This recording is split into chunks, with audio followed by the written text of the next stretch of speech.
Hello. I think we're going live. I think we are live now. Wonderful. All right. As you guys are joining, feel free to chime in. We've got some really great things today. I'm so excited today. Welcome to our book launch party. I am so excited to have you. Can't believe that it is here. I cannot believe that Profit First for Minority Business Enterprise is actually in the world now. Can you guys believe that? After a year of like literally writing and typing and just doing this, this book is finally out there. Hey, Casey, how are you? Hi, how are you?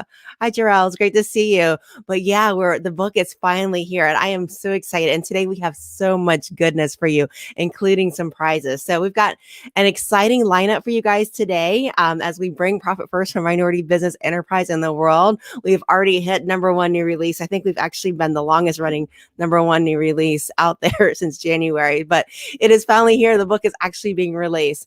But today we've got an exciting lineup for you guys today. We've got some of the stars of the book that is going to be here today, telling their stories, giving you some insight tips and insight items. Also gives you a chance to ask any questions that you might have. We also are going to have some of my Profit First clients here that are going to tell you their stories. And literally, thank you, Billy Ann, for the congratulations. I appreciate it. He's going to be sharing their stories about how Profit First has really changed their lives and what was their implementation like and how their legacies have changed from Profit First. And then we also have some other amazing surprise guests too that are going to be joining with us today. So very, very excited about all the things that's going to be happening today here. And again, these guests are going to really just inspire you to really take your businesses to the next leg in your entrepreneurship journey. And some of our guests today are going to include Jane and Ed Harris from the Virgin Hair Fantasy. You guys have already met them. They're in chapter 1 for you guys that got your ebook this morning, right? Through Kindle or through Barnes and Noble's Nook, right? You're actually going to meet Jane and Ed Harris in chapter 1 of Profit First for Minority Business Enterprise. And they're going to be talking about how literally they took Profit First, implement it in their business, and how it allowed them to become the Gen 1 millionaires of their family and what their story is like. Also, we got the amazing Mike Michalowicz that's going to be following the Harrises right after that. And now, Mike, if you guys haven't already heard about him, I'm sure you have at this point, but Mike is the actual inventor of the Profit First cash management system himself. So he actually invented Profit First as a methodology. Who would have thought that you could take a concept of dieting and small plates and create amazing finances in your business by using this Profit First methodology? But Mike Michalowicz did it. So super excited about that. And he's going to speak specifically about Profit First. He's going to talk specifically why this book, why now? Why is it so urgent that we bring this on?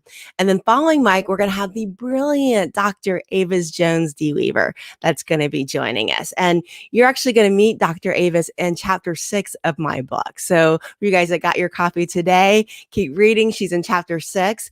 And she's going to share with her the story about her father and how her father really stepped into entrepreneurship in a time that it wasn't easy during those Jim Crow laws, and how because he was brave, right, and willing to step into this world of entrepreneurship, that really what it did was it allowed him to really recreate his family legacy, right? Recreate his family legacy that really not only changed his life, but changed and his daughter's life, but changed his community around them, because it was during Jim Crow laws when they wouldn't sell lumber to African Americans at the time.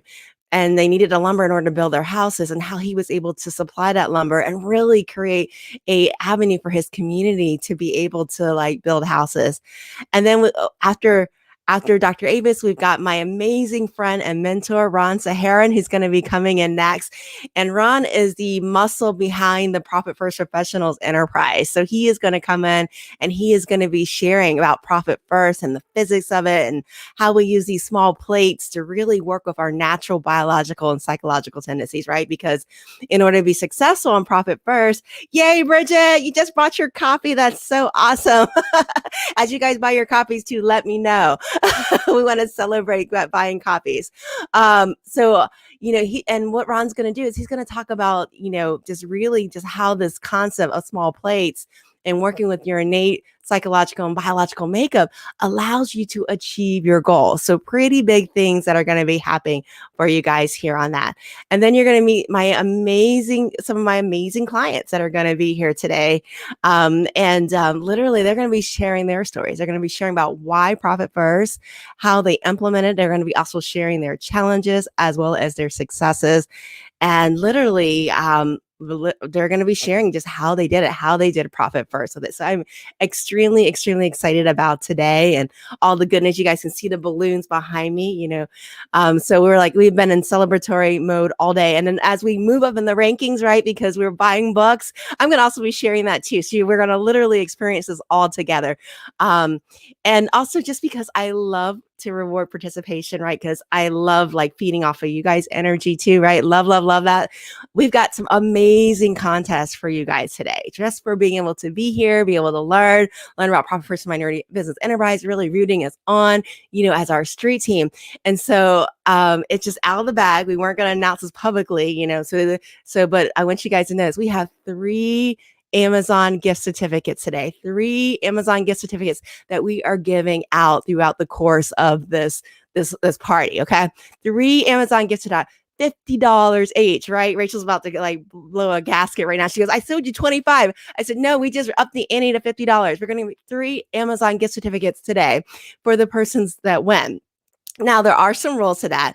One is you're going to have to give StreamYard permission, right? You got to have to give StreamYard permission to see your name, because we're actually multi-streaming this. So it's going through YouTube, it's going through LinkedIn, it's going through my Facebook page. Okay. And I can't see who you are. So the only way for us to be able to announce the winner, and Rachel, my assistant, is going to be actually announcing the winner, is I need you to give Facebook or StreamYard permissions for me to see your name so that I can make sure that we can enter you into this contest. Now, because we have a randomizer is what it is. And literally what happens is Rachel puts all the names into this randomizer. Hey, Kiva, how are you? Kiva's in the contest now. Uh-oh. Kiva's in the contest. And thank you for the congratulations, Kiva. And so in order to participate in this contest, you have to give StreamYard permission. I have to know that you're on so that your name can be entered into the randomizer by Rachel. So make sure that you do that now, because we are multicasting, multi-streaming, going into a variety of different places. Yes, Lisa, you might want to definitely go ahead and put that in StreamYard, because I know you're in our private group. So definitely make sure you get that in there. And then the other rule is you have to be present when we call your name. So when we call your name, at these random times, you have to be present in order to win this $50 Amazon gift certificate. Because again, we have a randomizer tool, and literally if you don't respond, then it's going to go on to the next person. So go ahead and put your name in the chat. First of all, give StreamYard permission so that we can see your name, so that you can be entered into the randomizer, so that we can potentially call your name for one of these $50 Amazon gift certificates that we're going to be giving out. And also, we want to get this message out, right? We want to get this message out. We want to have more people know about Profit First for Minority Business Enterprises. We are celebrating today. It's our biggest party of the year so far that we've had. And we got a Facebook user that says, where do we do StreamYard? Casey, I'm going to have you go ahead and if you can get back to this person, I think they may be on my Facebook page. If you can put instructions on StreamYard, there's a link for them to click, because we definitely want to make sure these prizes are given out, right? Because I want you guys to have these prizes. So definitely, Casey, if you can, and Rachel, if you can let them know how to enter in StreamYard, that'd be amazing and absolutely awesome. And then also share this book out. Share this book out. So right now, if you go into your Facebook, right, you can literally hit that button at the bottom of the screen that says share. So share this out. We want to get this to as many viewers as possible, because we are going for #1 bestseller in the country. So we're going to do that today. Get this up, and definitely make sure that we share these videos, because we want this message out. We want this message out that we are eradicating entrepreneur poverty, that we are telling you, if you're a minority business or not a minority, take your profit first. And especially for minority businesses, we want you to literally have a legacy change. So make sure you share this video out because we want to get this message out today, so everyone can get this news. I am so excited. I see that our guests are already here, our next guest in line. This couple is extremely, extremely precious to me. I'm going to share with you. They're extremely precious to me. I met them a couple of years ago, and I'm just so proud of them, just so proud about them. And, they were already amazing at what they did. They were amazing. It's Jane and Ed Harris, amazing wig makers, right? Like beautiful, beautiful wigs. And they had their devotion of their fans, right? Because they were so good, because that's what happens when you're good at your business is you literally attract your customers. And literally, it was just learning how to implement profit first, learning how to prioritize what was important to them in their business, making those actions align with them, that they were literally able to change their generational legacy. Literally, were able to change their generational legacy, become the first Gen 1 millionaires in their family. So at this point, we're a little bit early, but I want to go ahead and bring Jane and Ed to the table and welcome them here to our launch party. So Jane and Ed, here I go. I'm bringing you to the platform. How are you guys doing today? Hey. Fantastic. So good to be here. I am so happy to have you guys. Thank you. And thank you guys for sharing your stories too. I mean, like, oh my gosh, I'm like getting emails constantly from people that just even before the book has been released, just watch your video and they're like, oh my gosh, like I want to be Jane and Ed Harris, maybe not make wigs, but I want to be Jane and Ed Harris is what they're telling me. Thank you guys for coming here today and just sharing your stories. This is the people that open up the book. All right, these guys are absolutely amazing. Thank you. Thank you. So we're all dying to hear about your story. We know about the virgin hair fantasy. The famous wig line Perucas.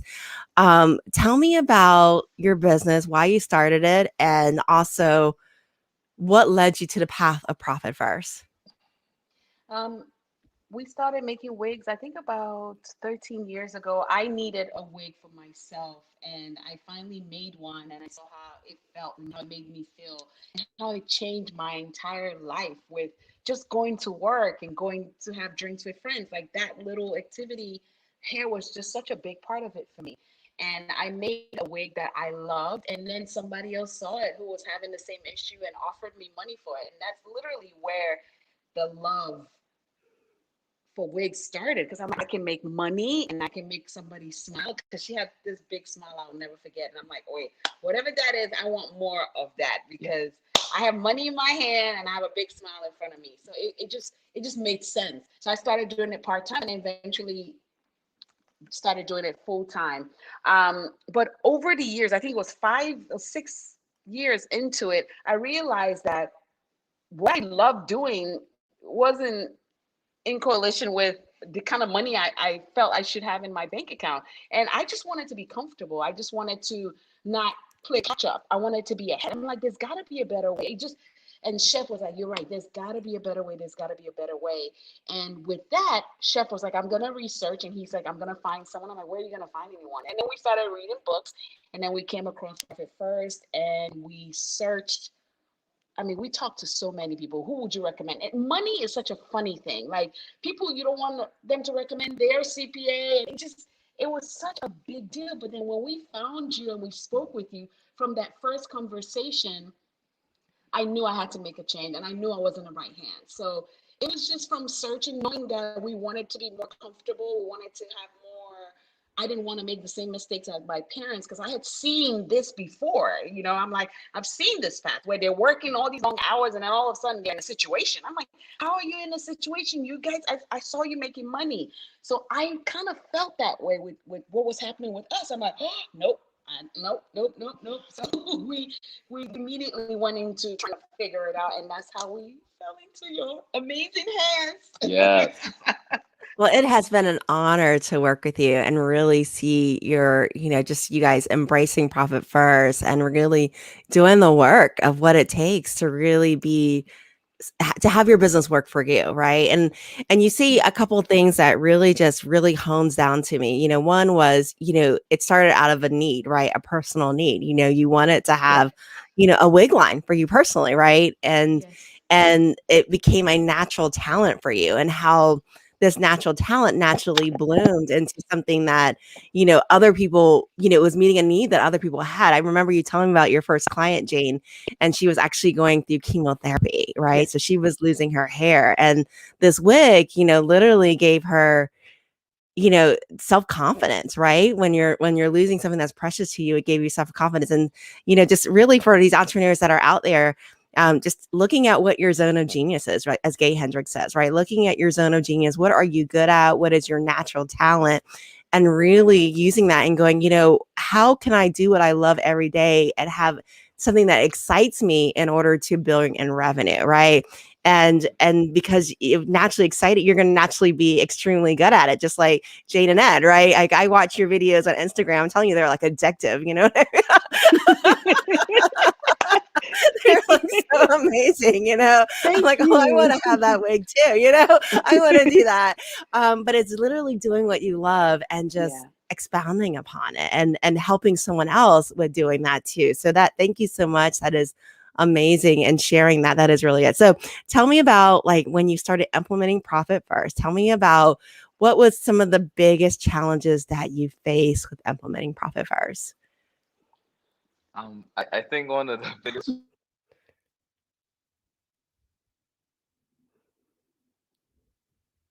I think they froze for just a second. We'll wait for them to come back. okay, can you hear us? We did. I think you froze for just a second. Just a second. Okay, But you're back. so okay, cool. So we well, I think the big uh over the hump for us was just seeing money in the different accounts and not being able to touch it just because it was allocated to one account for one thing. So it took a lot of training and self Discipline. discipline and just wanting to know that there's a better path, and for us to do that there's sacrifices that needed to be made, which is not taking money from every account for whatever you need. You have to allocate the money, so I think that was the biggest thing for us, right? Yes, I agree. Yeah. I agree. I think when Suzanne changed my perspective of what, as an entrepreneur, I had an idea of you just go, you work long hours, late nights, that's just what it is. I never saw different from that, especially from what I saw as an entrepreneur. And I think after our first meeting, Suzanne, you were like, it can be better. I think I never saw that. I never thought about that. So I always say that first conversation changed everything for us. It was just perspective. We had to change our perspective. I love that. And, I remember one of the first exercises that you and I did, Ed and Jane, was we did, what does winning look like? And Yeah. what we did was we literally sat down and we actually wrote it out. It's amazing the power of actually just sitting down and writing out what does winning look like, because a lot of times we see things that we want, but we're in such a hurry to get to the next point that it doesn't really sit there and absorb. And one of the things that I talk about in the book is your conscious mind and your subconscious mind, and how, your conscious mind, you can choose your thoughts, but the subconscious mind is important because that creates the emotions, right? It creates those Yeah. chemical reactions, those dendrites and synapses that really start to get your body moving into the actions to get you what you want, right? And so when we did that exercise, that probably was the rude awakening for you, when you're starting to Yes. see, this is the end goal. And how do we get to this end goal?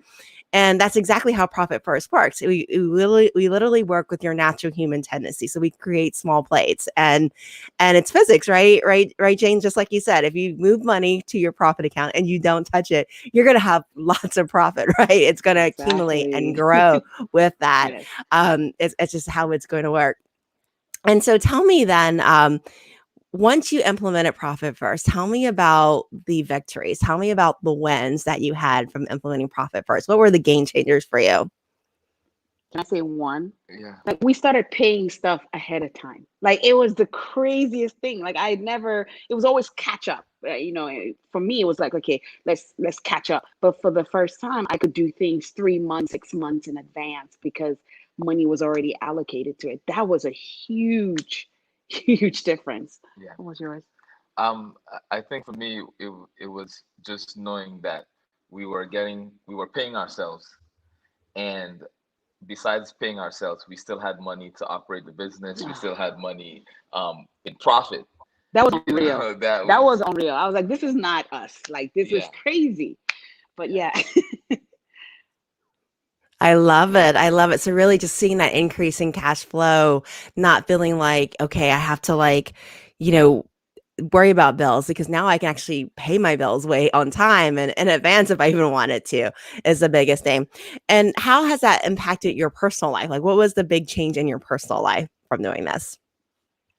Investing. investing and sleeping easier. It's, Yeah. you know, Better sleep. better. Yeah, yeah. Yeah. I mean, just it just gave us the ability to be able to do other things and not just try to keep the business running and just bleeding. As something comes up, just take money from wherever and just use it. Now, it's a little bit more structured, and it's like this is what you have up until the next time you get a tap transfer, and what are you gonna do? So yeah, I think that's it.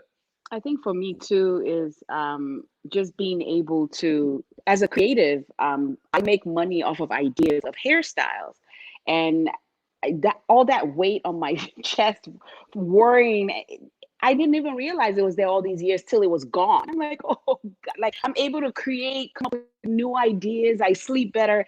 It's been fantastic, truly, That truly. is awesome. That is really awesome. And it's interesting because it really is about systems, right? It's creating systems and Yeah, automating processes for yourself, right?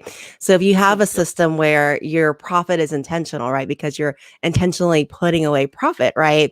Yep. Then and you don't have to think about, oh my gosh, how am I going to pay bills? Because your system is literally working for you. You're putting away money into your profit account. You're putting the money away to in your owner to pay account and at the end of the year, you don't have these surprises, right? Because the tax man isn't going to be out to get you because you're already prepared for the tax man, right? You've got a tax account exactly, that's ready for the tax man, right?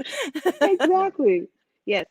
Yeah, for I sure. love that. That is really cool. Now, one of the things I love to ask my entrepreneurs as we wrap up their section is, speaking to the next generation of entrepreneurs that are coming up or those that are even thinking about profit first or just wondering what to do next in their business. If you could leave one piece of advice for them, it could be business, it can be personal. Jane Ed, what would you leave for this next rising entrepreneur? My gosh, I would say pay yourself first. I mean, I know that just sounds like, but that is, in fact, it gives you longevity, it gives you rest of mind, it builds generational wealth, self value, peace. I mean, just, I can't see anything more important than that. Nothing else. Because from that comes everything else: comfort, sleep, creativity, growth. And you're not going to be able to be an entrepreneur if you don't have any money. Like, you're not going to be able to run your business. It's not going to happen. So yeah, for sure. Pay yourself first. I love that. Exactly. Profit first, right? Yes. Profit first for minority business enterprises, right? There's nothing else. I'm always curious, why do you think that so many small business really struggle with the concept of paying themselves first? First of all, I don't think they know it exists. Like, I didn't even know there was any such a thing. I felt guilty when I would need to take a master class here and there. I'm like, oh, can I take a master class? Well, I didn't have money allocated to that for self development, so I didn't know that was a thing. So all of that was foreign. I thought I was spending too much by not every month. I'm like, oh, everything I have to use it to buy inventory. When no, I just you just don't know any. I didn't know any better. And when I talk to other entrepreneurs, when I say profit first, they're like, what is, like, it's foreign. There's not enough people that know about it. Once they know about it and they hear it out, it makes sense. Complete I think sense. it's knowledge, not being aware and privileged to that information. Because once you hear it, it makes sense. Our grandmothers did it. They put money in envelopes. They put money. They portioned out money. Like, the concept makes sense. It But you're works. not. It works. It's worked for centuries. But you're just not privileged to the information. Exactly. It's just not having that knowledge, right? Knowledge is power with that. And so just knowing that it's out there, which is why we're having this launch party, why we wrote this book, and Exactly. why we're sharing stories like Jane and Ed's, right? Because we want more people to know that that option is there for you, that you can actually intentionally make profit, right? You can actually, it doesn't have to be this random buy fat product at the end of the year. You literally can make profit, right? From day one, just by transferring in your bank account. I always like to tell people, that first transfer that they make, congratulations, it's already a better year. You're actually already got Mhm. profit, versus the end of the year when they don't have it. So that is absolutely correct. Now, the other thing I want to do too, Jane and Ed, because you guys have a fabulous line, right? And I want to send everybody to you, right? Yay. How can our viewers and listeners find you to get more hair and beautiful, and now that COVID is ending Oh, and we're all ready to go out, how can we do this? How can we find you? you can find us at thevirginhairfantasy.com, and we've created a special code for anyone. It's called Profit First. You get 20% off the entire website. Oh, I love that. 20%. Oh my goodness. That's it. That's Just this use Profit and these First. are some like really nice wigs. I tell you, I love to watch the adventures of Jane and Ed. I get to watch them like in India. She's like wearing a sari. And I'm like, oh my gosh, it's like a television show. I want to watch the adventures of Jane and Ed. Thank you. Thank you. This is absolutely amazing. I am so proud of you guys for really just Thank you. really pivoting your legacy and really just doing this. I mean, this is incredible. And I'm really looking forward to seeing other people just really embrace the learnings from you, embrace the learnings in the book that Jane and Ed are going to share, and really pivot their legacy. So thank you so much for being here with us today and joining us. The Oh, she best. got her Thank you so much. book. Yes, I'm so yes. excited. It was a pleasure. Thank Such a pleasure. you. Great book. Great Thank book. you so Thank you much. so much. Congratulations again. Yes. Thank you. And thank you for sharing your story with the world. And anybody that hasn't got the book, please make sure you get it on Amazon. We Yes. are literally getting the word out today. And we want this to be your best year ever. So thank you, Jane. Thank you, Ed, for Thank you for joining us everything, today. Susanne. You're amazing. Thank you. Thank you so much. Thank you. Thank you. All right. All right. Thank you, Jane and Ed, for joining us today. This was amazing having you. Now, our next speaker, I'm really excited about. I call him the father of Profit First, right? Who would have thought that you literally can take like plates, and literally create a concept for business finances? Okay. Who would have thought that? Right. And our next speaker is Mike Michalowicz himself. Oh my goodness. I think I see him in the back room, Mike Michalowicz himself. And he is going to talk to us about profit first, why now, and really talk about his journey. Because I'll tell you this, Mike, when he created the profit first concept, I just want to scream knowing that he's in the back room, he didn't just change his legacy, but he changed the legacy of so many that he will never meet. So I am going to go ahead and have Mike Michalowicz join on the platform. Thank you, Mike. How are you? I'm doing good. Thank you I'm, for joining us today.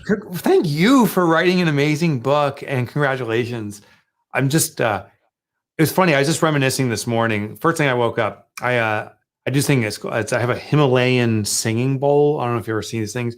You rub like a stick around it and it starts chiming and making sound.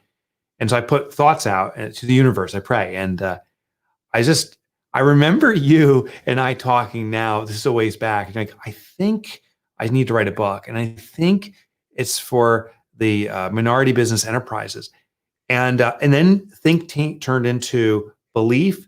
Belief came into a surety, and now it's like I've never seen a book launch with so much accolades behind it. I'm just so excited Oh, what you've done. So congratulations to you. well, thank you. Thank you for allowing me to be part of this journey. It's interesting because the concept of profit first came to me. Well, not profit first, but the thought of writing a book that would change neighborhoods is what I call it. That was the initial Yeah, reason came to me years ago. But then I was like, I'm plagiarizing Mike's book. I really yeah. need to make this part of the profit first family. Yeah, listen, it's needed, and I totally get that.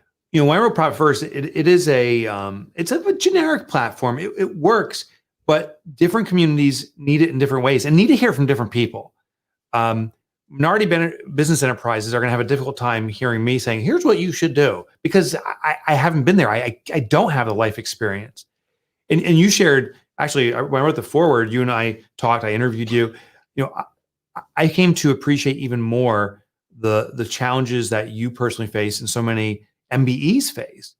And while Profit First is a solution, it's only part of the big picture.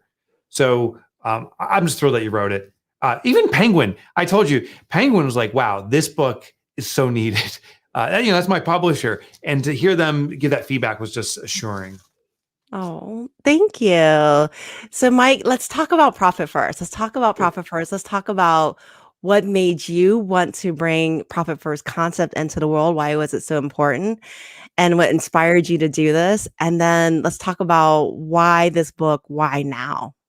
Yeah. So what inspired me to write the original Profit First was, well, I've been an entrepreneur my whole life, and I never really understood finances. I thought I did. I thought that the more you sell, the more you make, which is total bullshit. It's like a total lie, but I thought it was that way. And if I could simply get to a certain size, that I'd be successful. And I suspect you feel the same way or felt the same way, that if we just grow, the money will show. And it doesn't. It doesn't. In fact, sales for many business owners reverts to simply more stress. The more we sell, whatever your service is, your product, you have to deliver on that promise. You sold it, so you have to deliver on it. So one day I hit, for me, it was the darkest period of my life. I was trying to build a business. While I was making more sales, it was struggling financially. And I lost all my money, lost everything. My accountant called me. I'll never forget. It was February 14th, 2008. And he said, which is Valentine's Day, and said, you need to declare bankruptcy or liquidate your remaining asset, which was the house I had and with my family. And I decided option two. I didn't feel that the creditors were responsible for my misunderstandings around finances. So I came home to my family and told them we're about to lose our house. We lost it 30 days later. We were lucky. Neighbors actually let us use their house. They were heading away for international travel and said, you can use it they were heading out for a year, for the next year. It saved us. But my daughter at the time, I had to face my daughter, my three children, my wife, and tell her, my daughter, I couldn't afford to send her to horseback riding lessons. That was her little passion. Once every couple of weeks, we'd send her. It was $20 for a group session. And I was broke. And I was sobbing as I was telling her, I was so ashamed.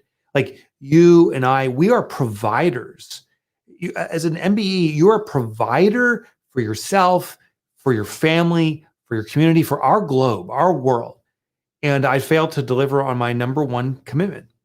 My daughter, I thought she was running away. She just ran as fast as she could away from the table. I'm like, oh my God, she's running away from me.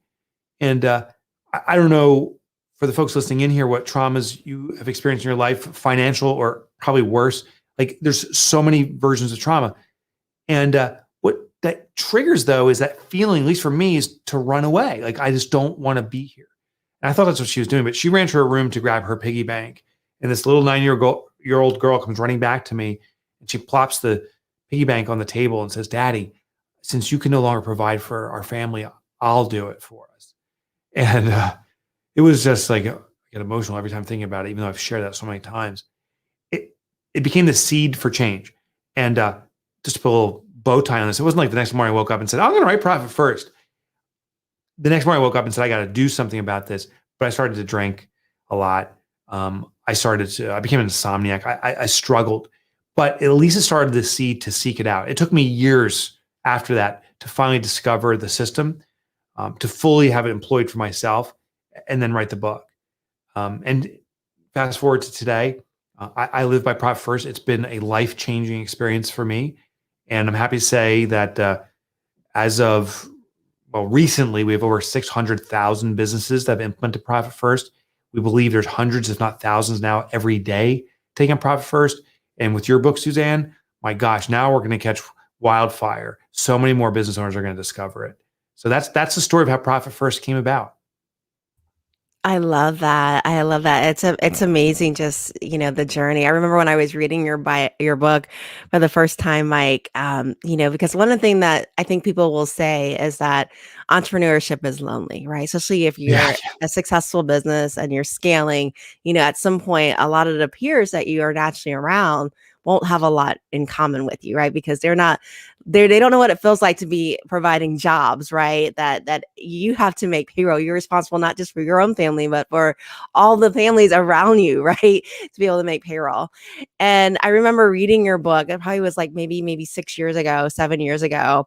And I was like, oh my gosh, this man is like telling me my life story. Like there's actually a word for it, entrepreneur poverty. I'm like, Yeah, oh yeah, my yeah. gosh, it's a disease. You know what I need psychologists that specialize in this.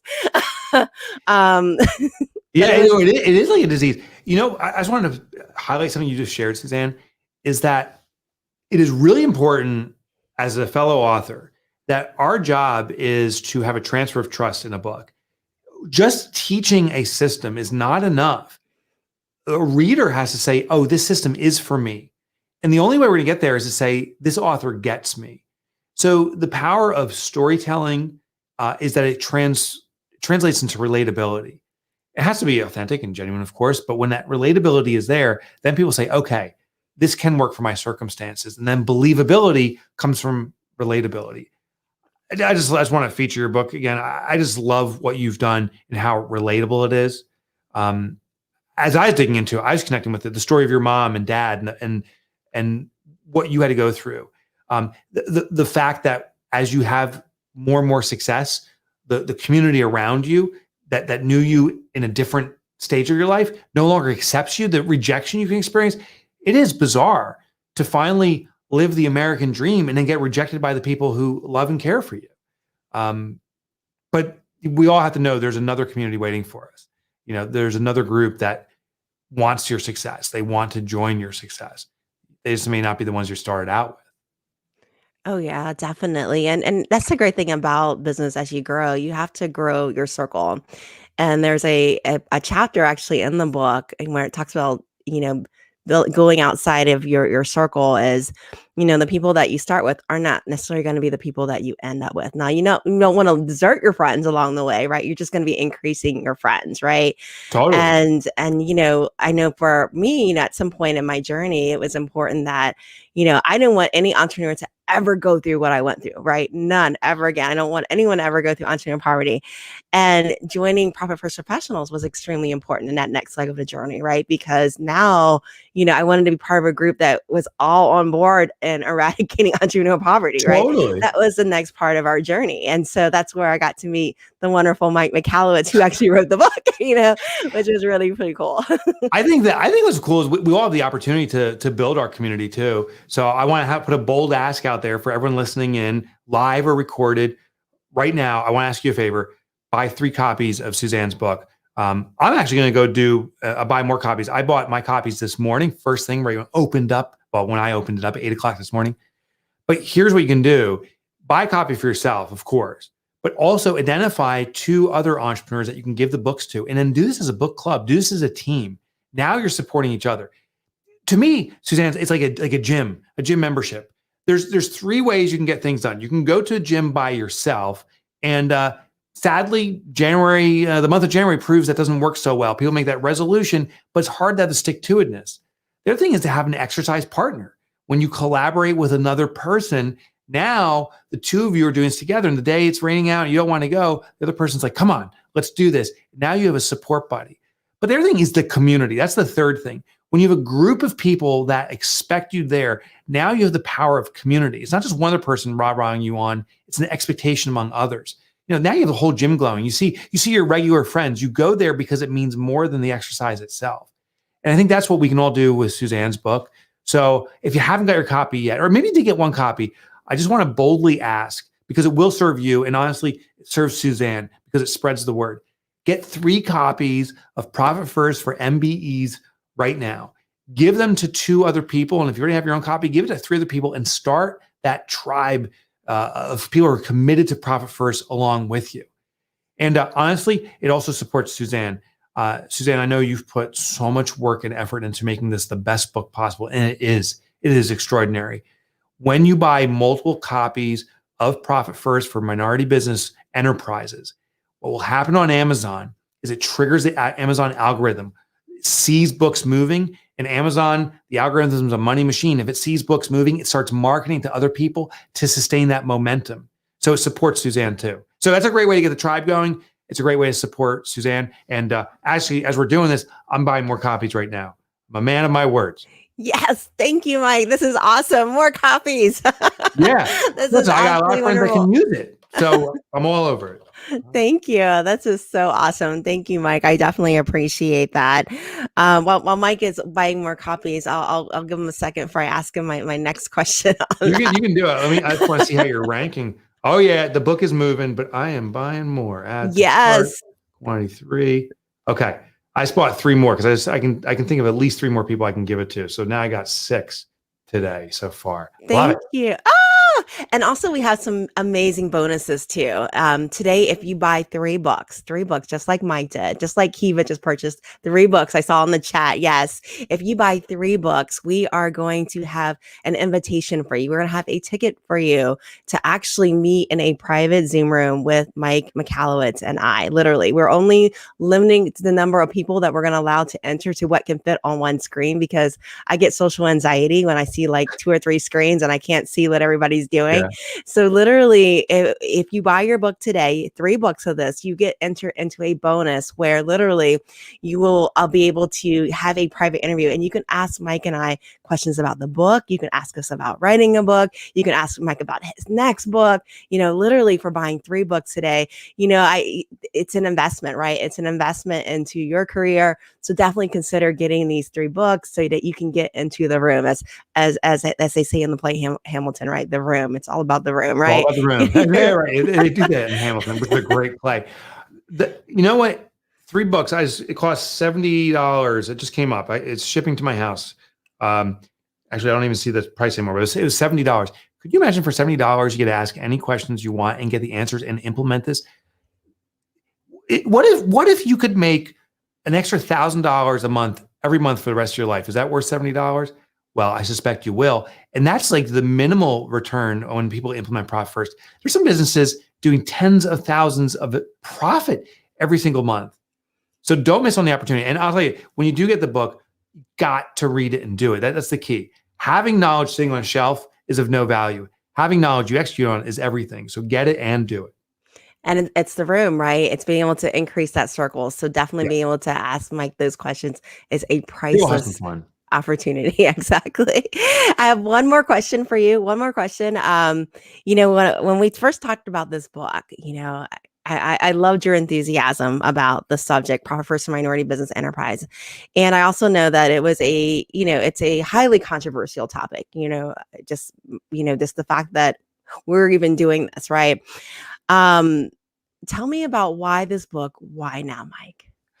Yeah. So it's a shame that it's controversial. I think that's the ultimate slap in the face for there any controversy around entrepreneurship, because entrepreneurship is entrepreneurship, but there is communities who are unfairly treated and have a disadvantage, and the minority business enterprise community is one of those communities for sure. For me, the wake up call was the George Floyd murder, and I feel ashamed, honestly, that my awareness was ignorance, but ignorance is not an excuse. That ignorance is a form of systemic racism, honestly. And I was participating in it by ignoring it. And when that happened, I don't know if you remember, I called you. I called a DEI expert and other people to say, I don't really comprehend how I'm not helping the situation. What can I do? And out of that came our dialogue of we need this content out there, but we need it delivered from a person who's lived the experience, not some white guy who says, "Oh, here's what you should do," because that's not a transfer of trust. I haven't lived the reality, but I did have a responsibility to work with someone who has lived the reality and who gets it. And that's how you were already a Profit First professional. And you came to me and I came to you, And you drew a line in the sand. You said, this isn't something I want to do, it's something I have to do. Our community needs this in the worst way. And I believe from our conversations, from what I've experienced, what I've learned, is the great equalizer is profit. If we all have the same amount of money in our pocket, I think that overcomes a lot of the systemic challenges, roadblock, racism that is being experienced by MBEs. If you had the money. And so this isn't about giving a person a fish. This is teaching how to fish. The profit first system gives you the way to generate perpetual income, perpetual profit, to give you equal footing to all the other entrepreneurs out there, and support your family, your community, our globe collectively. Because the end thing is this, Susanne, when one of us wins, we all win. The more people who win, we all win. We desperately need the success of all business. The world is starving for it. And I think this is the opportunity for MBEs to rise up. And I'm just honored that you're the leader for this. Thank you. Thank you. And it really is a message, right? About taking our profit first, and I write about this in our book. I actually start out the book with just conversations that I had at the dinner table with my parents growing up, and it was interesting because I read Michelle Obama's Becoming, and it was interesting to find out that she actually had the same conversation with her parents, and it was the story that we're told is that you have to be twice as good just to be able to sit at a table. And even if it's true or not true, the problem with it is, the word better, it's always a constantly moving target, right? Mhm. Best is always a moving target. And so it creates this stigma of never being good enough, right? Mhm. And part of us rising to the occasion and treating ourselves with dignity, right, as people of color, is taking our profit first. Because you're right, Mike, the great equalizer is going to be wealth in this country. Because when we have wealth, not depending on the color of your skin, you can choose where to send your kids to school, right? You can choose the legacy that you're going to leave and the communities that you're going to be able to build when you have that wealth. And it is the great equalizer. So I absolutely agree with you, Mike, on that. And I Yeah. appreciate your support on helping me bring this message to the world, really, with Profit Oh, it's First. my joy to be involved with you. And I thank you for what you're doing. This is massive. And today is just the beginning. Today is just the start. I think as people read your book, as people start implementing your book, a shift will start happening. Because once you live it, you don't unlive it. You become it. And then you realize it serves me to have other people become profitable. There was a study, I'm not sure where it was conducted, but basically dispersion of wealth in countries. And they found the happiest countries had a balance in wealth. And I'll tell you this, that I've never met a wealthy person, a rich person that says, I want less money. I've met a lot of people with a lot less money say, I want more. So the equalizer isn't by all of us going to lower standards. It's all of us moving to the highest standard. And this book will do this for you. Thank you, Mike. I appreciate it. And thank you for joining us You're today welcome. and supporting our cause and bringing this beautiful concept of profit first really to our market. So thank you so much for doing that and being with us today, Mike. And, Thank you. and also Continued buying 6 success, books. everyone. I There you go. appreciate Get that 3 too. books. Get 3 books. Be well. Bye. Thank you, Mike. That was amazing having Mike Michalowicz join us. And we have another amazing speaker that's going to be coming to us. Now, I am going to say we do have those 3 prizes, right? We have 3 $50 Amazon gift certificates, right? And I do not want you to miss out on your prize because I still see people in the chat writing Facebook user, which means they haven't given StreamYard yet permission to see their name. And I do not want you to miss out having your name in the randomizer. So please give StreamYard access to your name. We're not going to use this for marketing. We're just going to put you in a randomizer so that you can get have the chance to win the Amazon gift certificate. So definitely, hey Damon, we got your name in there. So Rachel, please make sure that you're putting Damon's name in there. I saw Kiva in there. I saw Casey. I saw Bridget. So make sure you are giving StreamYard permission in order to be put into this raffle to get the $50 Amazon gift certificate. I heard through the rumor that we are going to be announcing one of the winners right after this next session. So I am really excited to introduce my next guest speaker. And this is huge. This is very, very exciting because she is actually one of the stars of the book. Like literally when I met this woman, I was like, I want her in my book. I want her in my book because she has literally grown a multi-million-dollar business, literally. And I was like, tell us what you did. Because one of the things that was important to me as I was writing this book was, you guys know my background before becoming an accounting major, I was actually a science major. And, one of the things that I love was the statistics, and I love this bell-shaped curve, and I love the median. And when I was originally writing this book, I was so tempted to fill it with statistics. And I was like, you know what? No, no, no, no, no. We don't want to put statistics. Let's study the outliers. Let's study the outliers. Let's study the amazing cases where they grew to become these 7-figure entrepreneurs or plus. Let's study what they did right, and let's mimic that. And let's fill this book with pages of things that they did right, because these are the things that we want to focus on. These are the things that we want to do. And so I am so proud to be able to introduce to you guys Dr. Avis Jones D. Weaver and to our platform. And she is amazing. You're going to meet her in chapter 6 of my book when you get that. For you guys that got the Kindle, she's actually already in there for the Kindle version. And I just absolutely love her story. And so here she is today live with us to share her story. So please join me and welcoming Dr. Avis Jones D. Weaver to the platform. Hi, Dr. Avis. How are you? Man, I'm great. How are you? Oh my gosh. I'm like so excited to have you. I'm like going to pass out. She's one of my heroes. I'm so excited to be here and so excited for your book. Congratulations. This is one of my favorite phrases are ripple effects. And I just want to tell you the ripple effects of this book are going to be massive. So thank you for sharing this with the world.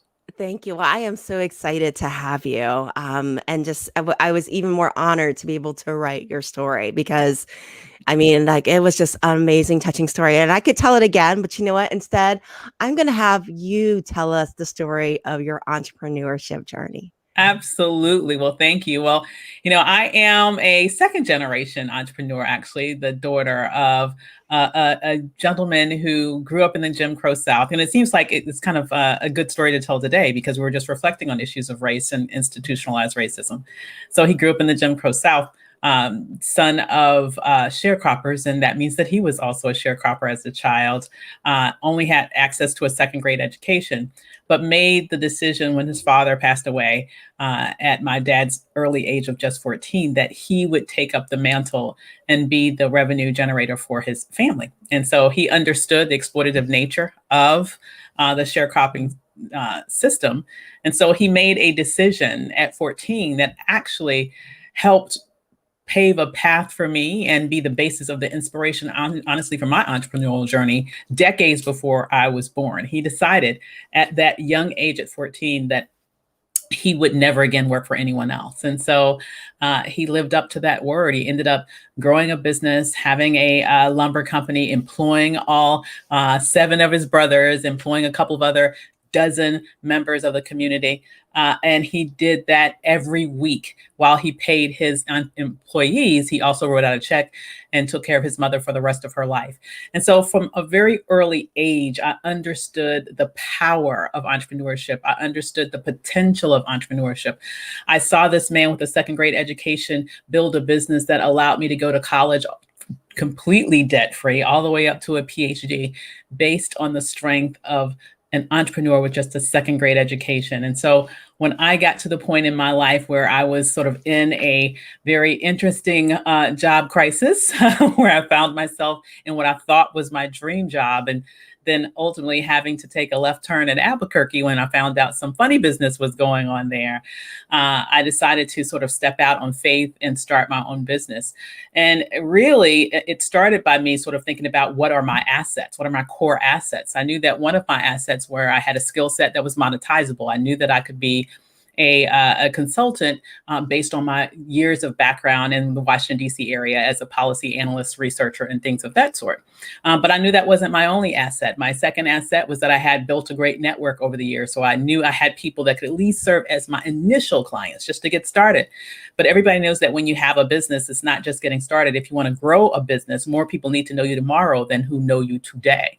And so when I thought about how am I going to expand my business, The third asset that I had was my 20 years of media experience that I had developed over the years as a researcher, as someone who would go on television and go on radio and write and be published in or be interviewed for newspapers and magazines about the research that we produced. You know, I had that 20 years of experience in the media.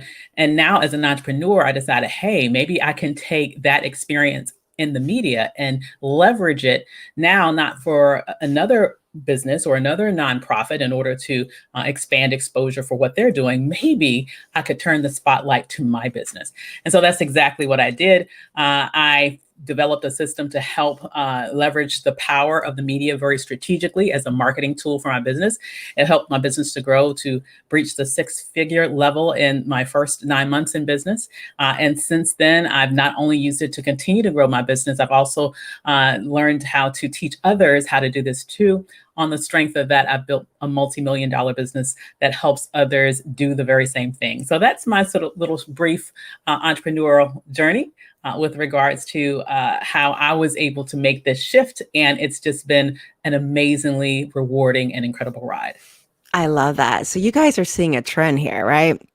You're seeing that these amazing multi-7-figure entrepreneurs, they had a gift, right? They had a gift and they saw that there was a need in the world for the gift. And they used this to really be able to create these businesses, right? Because of a need that they could serve with their gift, which is amazing on that side. And I love your story, Dr. Avis, with just your dad, Jim Crow South, right? Jim Crow South, you guys that are not familiar with Jim Crow laws, they're the laws that tell people of color everything you can and cannot do, right? Mm-hmm. And, one of the issues that when I was interviewing you, that said that was going on in that period of time was, they would not sell lumber to people of color to build homes. Yeah. And you guys know, especially you guys that are accountants out there, that there's something called step-up basis when it comes to like inheriting homes, right? And assets.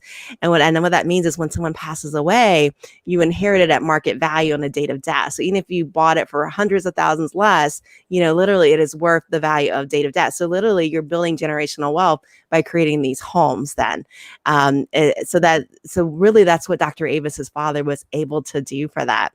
Dr. Avis, what I love to ask amazing entrepreneurs like you is, tell me about what was your biggest hurdle when it came to starting a business and growing a business? What was your biggest challenge? I think the biggest challenge was really understanding at the very beginning how to break beyond the bubble. And and what I mean by that is, at the very, very beginning, you have those first sort of clients. And normally your foundational clients really are people that are somewhere that through your existing network, especially if you've been in some certain profession for years and you're doing something that's similar to that, you already have a network that has tons of opportunities in it when you tap it. But then where do I go from there? And so, it was really sort of, I didn't, even though my father had a very successful business, he was in completely different industry than mine, of course. And I also decided, hey, I want to be able to grow my business in a completely different way. I did not want to be landlocked, for example, in the same way that he was. I wanted to be able to help people all over the world. And so for me, it was about how do I make sure that more people know about me, know more about what I do, and then also how am I able to deliver and how am I able to make great results for people no matter where I am and where they are. How do I grow my business online? So I think unpacking those two mysteries were the most daunting at the beginning. But once I did it, once I was able to say, hey, I have this skill set that has to do with the media, that helped me tremendously. And then when I decided, hey, I want to also be able to turn this into and very intentionally create an online business. When I said, hey, I need to learn that, then I was willing to make the investments that were necessary in order to learn how to grow a business online. And I think having those two sort of hurdles in my way and deciding, hey, I have the skill set to overcome this one. But number two, I want to be able to learn how to overcome that one. I was willing to do what I had to do to succeed, even when that meant doing things that are uncomfortable, doing things I've never done before, and making the investments that I needed to make in order to learn the skill sets that would take me to the next level. I love that. I love that. Dr. Amos didn't know this, but as I was writing the book, the great thing about writing a book is you never know how it's going to end, right? You never know how it's going to end. The book really determines how it's going to end. It's a study. It teaches you lessons as you're going along. And one of the questions I asked every entrepreneur was, that I asked, and these were like amazing entrepreneurs, like just like Dr. Avis, you're talking about 7 figures, multi 7 figures, amazing entrepreneurs. I asked each of them what was the biggest hurdle that they face, as people of color, right? Mm. And it was interesting because, I had a hypothesis, like you guys know, like a science background, right? And I had a hypothesis that at least one or two would tell me the color of the skin, that it was being accepted in the room, being able to, get over that. And I was surprised that nobody ever said that. Nobody ever said that. They told me that it was understanding finances, trusting in their spark. But no one said it was the color of their skin. And Dr. Avis, tell me, I know we're running out of time, but tell me about your thoughts on that matter in this Yeah. century. I think really, and it's interesting because you popped up somebody who was my client. So hi, Mike. To me, I think that it comes to the reality that in so many ways, race is built into the equation for us. It's something that we can't afford to ignore. So it's kind of a given that we expect. We navigate life through that lens. So, for example, just a minute ago, you had Mike and he was talking about how he could ignore previously this problem. And with the death of George Floyd, he couldn't ignore it anymore. Black people don't have that luxury. We can't ignore that reality. And so even when it comes to challenges like this, I think our normalcy is that, at least for me, I'll speak for myself, that is kind of built into the equation. So I think beyond that, oftentimes when answering questions like this, because it is part of the muscle memory of how I have to navigate life. As a Black woman in particular, I have to navigate life at the intersection of both race and gender, which oftentimes manifests itself in various challenges that are related to racism and sexism. And so, it creates a reality that I have faced from day one. But in many ways, I believe that it has toughened me so that it makes me feel like I don't diminish myself, or I don't sort of discount my ability to overcome those challenges that may pop up specifically related to those two.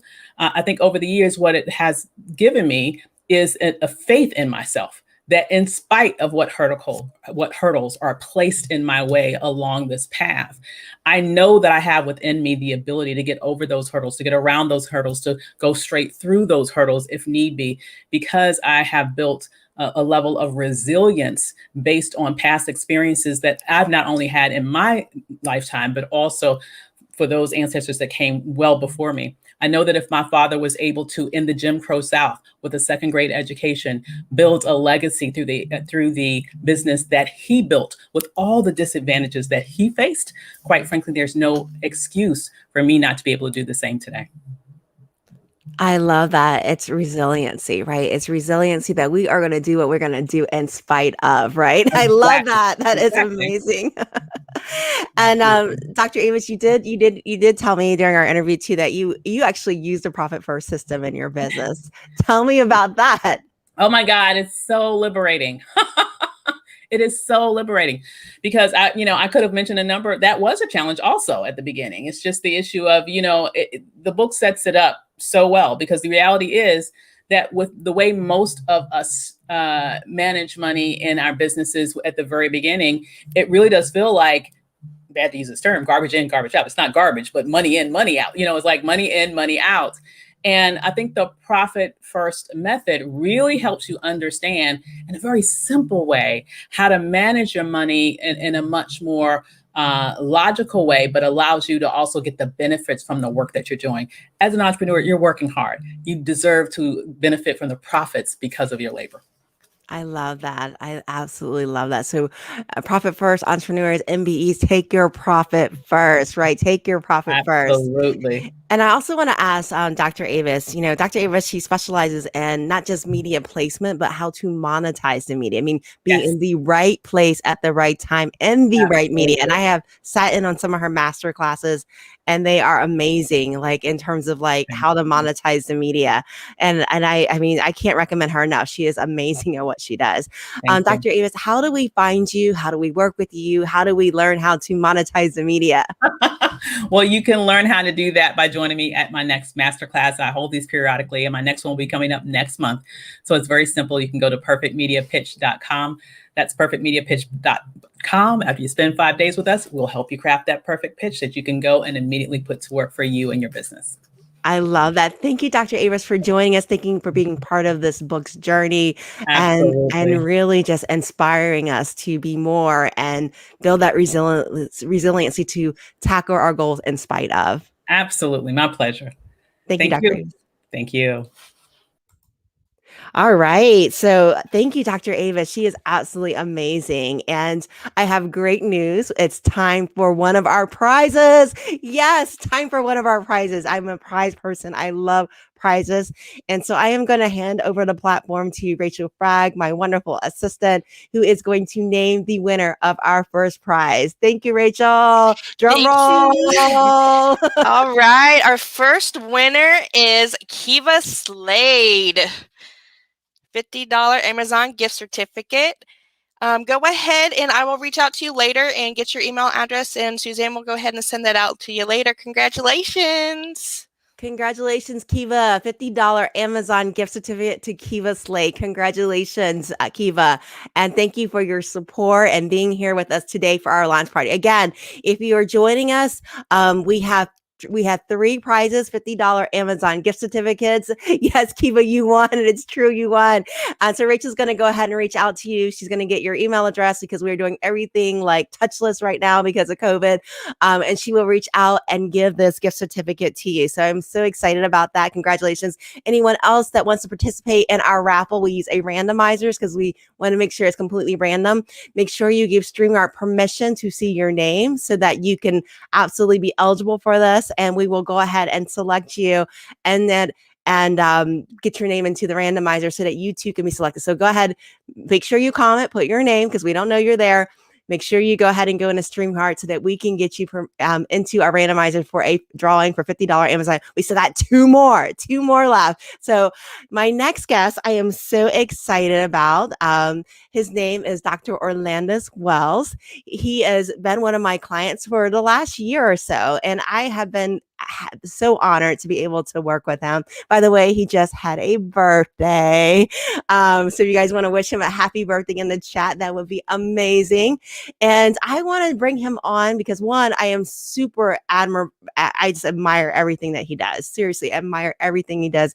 I admire the business that he has built and also his journey too. And I want to bring him on to talk to him about Profit First, find out a little bit about his journey, tell us a little bit about his business and really what he has learned on his Profit First journey. So please join me in welcoming Dr. Wells to our platform. Hey, Dr. Wells, how are Hello, you? Suzanne. How are you doing? I'm doing really good. Happy belated birthday. Thank you so much. 18 never felt and looked so good. You look really great for 18. I'm telling you, I want to look like that. I guess I better tell the truth and add 30 more to that 18. So I guess I better keep it real. Well, you are awesome. So he is the hormone guy.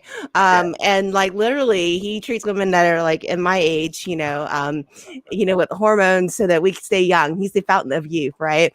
That's what he does. So definitely. And I absolutely love your journey. I love the business that you created. Before we go ahead and go in, Dr. Wells, a little bit more, tell me about your business. Tell me a little bit about what you do. Let's share it with our viewers so that they can understand a little bit more. Again, thank you, Suzanne, for having me on. It is an absolute honor and a pleasure to be here this afternoon for me. I'm 3 hours behind.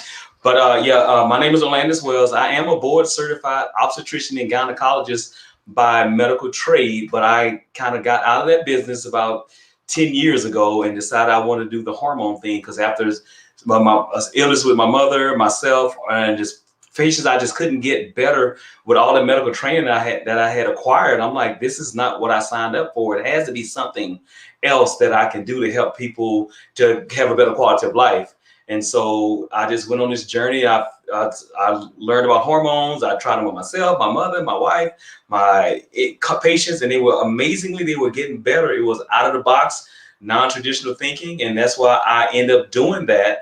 And then I got off track, and then try to help some another segment of the population out, which really wasn't my calling, but life has a funny way of smacking you in the butt and knocking you down, and just say, you know what, get back to what you're supposed to do. And Susanne, you came in my life at a very special time. I don't know if I'm jumping ahead of the question, but you came at a time where it helped me to get things back on track, and now we are profitable. And when you see this month's numbers, you're going to be very happy. I'll put it right there. It's going to be amazing when you see this month's balance sheet and profit and loss statement.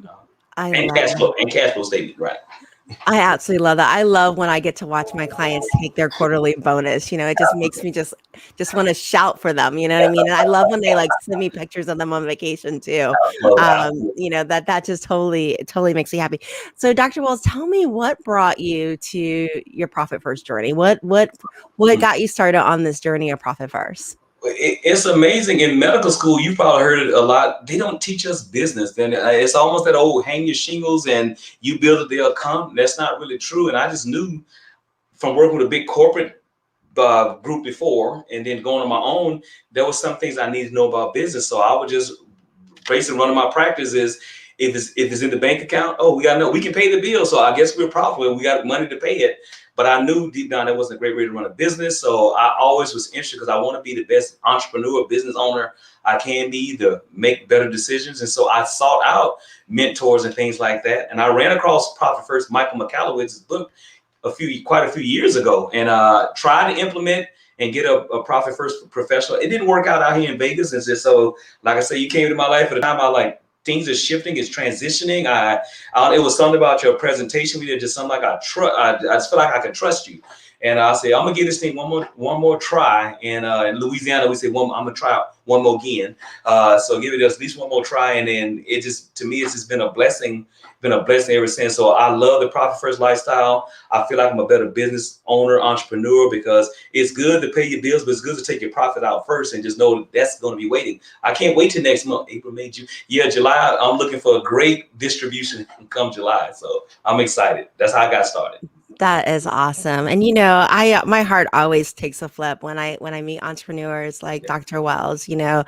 I try to bring my kids to doctors that look like them, because I want to inspire them that this is what you can be one day. And your success story isn't just about you and your family. It's about our communities, right? It's about giving my kids hope when they see doctors like you that I can be a Dr. Wells when I grow up. You know what I mean? I'm not limited to what my backyard looks like. So thank you for being that incredible example and being super successful with it too, because, when I get to see Dr. Wells out there and he is killing it, oh my gosh, talk about people in their zone of genius, right? Their zone of genius, when they are helping people, they literally get clients left and right. That is Dr. Wells. He is amazing at what he does. One of the best, and literally it's just, it just makes my heart fly, and my, just to see him, my kids are like, who's that? I'm like, oh, that's Dr. Wells, and they're like, oh, okay, all right, we're used to that now. That look like ourselves. So that is amazing, and thank you for doing that. So tell me about what Profit First on your journey. What was your biggest challenge in implementing Profit First? Knowing how the book made it simple to me. If there's no enemy within, the enemy that's out there without can do no harm. The biggest problem was me actually making the decision. Reading the books was great, but actually implementing was the biggest challenge of me getting out there, go set up the bank accounts and things like that. That was my biggest challenge, was implementing, and like I say, trying to do it alone. Sometimes some things you just can't do alone.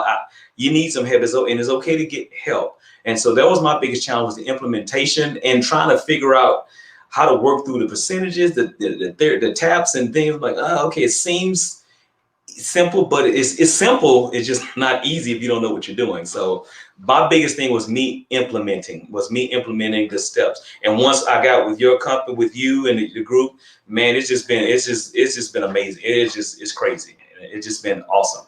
Oh, thank you, Dr. Wells. And a part of it is, those current allocation percentages, those caps are constantly changing, right? Until you Yes, get to those target allocation percentages or taps, right? And yes, so knowing that we can't put your business in a shock, right? We have to make slow, gradual changes in yes. order to be successful. Sometimes having that second set of eyes to go, you know what, this is actually mats and subs, this is actual direct costs, Right. and helping you figure out that Hansel and Gretel trail is really the key to being successful. And also is creating systems, right? Because you are a busy physician, right? And, to have a system in place where you're able to get numbers and be able to look Yes, at your numbers and go, this is what this means. This is yes, what I need to change. This is what I need to hone in on, or I'm spending too much money in this area, right? yes. This is really where it's going to be really good for you. So tell me, like, what's been the biggest reward for you with Profit First? Just the confidence is confidence knowing that my business is going to be here through the whole to be here through the ups and down because I have systems in place, get almost like guaranteed income. I know you can't guarantee a lot of things, but just know at the end of the day I'm profitable because I take my profit first, and then spread everything else out. And when you say it was a shock to the system, it was a shock to me because I'm used to this. I'm gonna give myself a set salary regardless of what's coming in. This is what I'm gonna pay. When you start doing that owner's pay breakdown, like, oh, yeah, hey, honey, we can't get that house here. We gonna have to wait. We gotta get some more lead generation going on. But the biggest thing was the confidence and the security. The security knowing that I am doing something right. I can make better decisions to allocate funds to the right. So my dollars, my income has it has a label. Every dollar is designated to go and do something. Go out and get your little friends and bring them back. I tell them, send them out. Go bring your friends back with you. But it's all allocated, and I know, like, profits taken care of, I'm paid taken care of. It just expenses. Hey, if you don't fit that 50% bucket, then hey, I'm doing something wrong. Let me go back and look at some things. And I found a lot of things that I was spending wasteless spending, just wasteful spending, not wasteful spending. So that's my biggest win. It allowed me to run my business more proficiently or efficiently. Thank you. And also you were doing it at a time that things were transitioning, right? It was like right in the middle of COVID. Yeah. And instead of being able to target just your local area, you really had to start going national, right? Right. And Yeah. building that online presence. So you were able to create a system even in the midst of all that flux and change that was happening with you. In the midst of that chaos, yes, ma'am, absolutely. So one of the things I always love to ask our entrepreneurs is if you could leave our viewers, our listeners that are with us today with one piece of advice, and it can be business, it can be personal, that will really take their business to the next level, what would that piece of advice be? Especially for us minority business entrepreneurs, you are the key. This the sun rises and sets, the ship sails with you. Whatever issue you have to go, you are the driver. If you can get your mind in the right place, you can take care of your mindset. What the new mindfulness movement. If you can get your mindset set that there are no limits, you can do it. There's so many examples of people been there, done that for you. Get a mentor. Don't do it alone. There's no I in team. There's no I in team. And if we replace I with we, then we can take from illness to wellness. And that's been my thing. If I can replace I, get a team, we, not I, because I tried it myself. I was okay. But when I got a team like yourself and this system of Profit First, it allowed me to just go to another level. So get some help, get mentors. Don't be afraid to say you don't know. Ask for help, but you are the key to making this whole thing go, and you can do it. Nothing can stop you. It's in your DNA to be successful.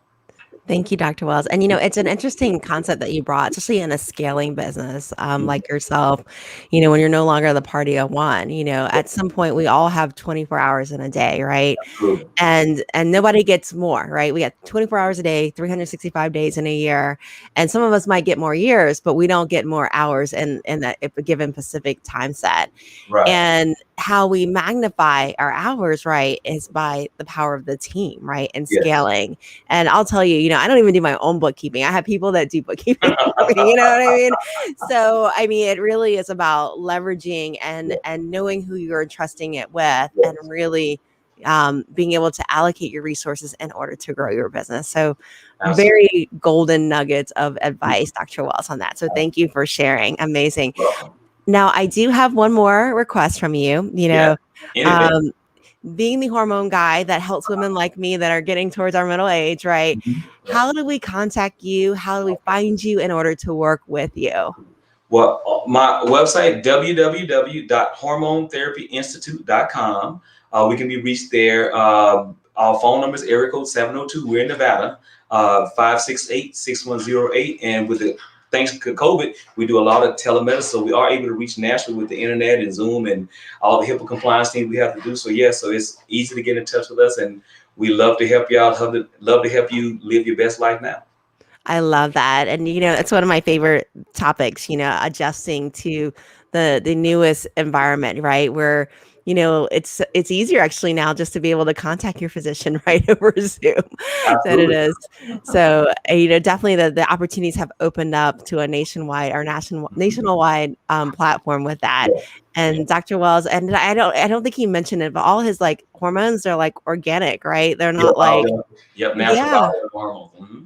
They're amazing, amazing stuff. Yeah. So definitely contact Dr. Wells to discuss hormone therapy if that is a need for you. Thank you, Dr. Wells, for joining us today. Thank you, man. Thank you for having me. It's been a blast, and congratulations on your book launch. And unfortunately, you stuck with me for life because you've changed my life and my family's life. So we're not going anywhere. So I appreciate you. Thank you. Thank you. And thank you. It's been an honor to work with you too. So thank you, Dr. Wells.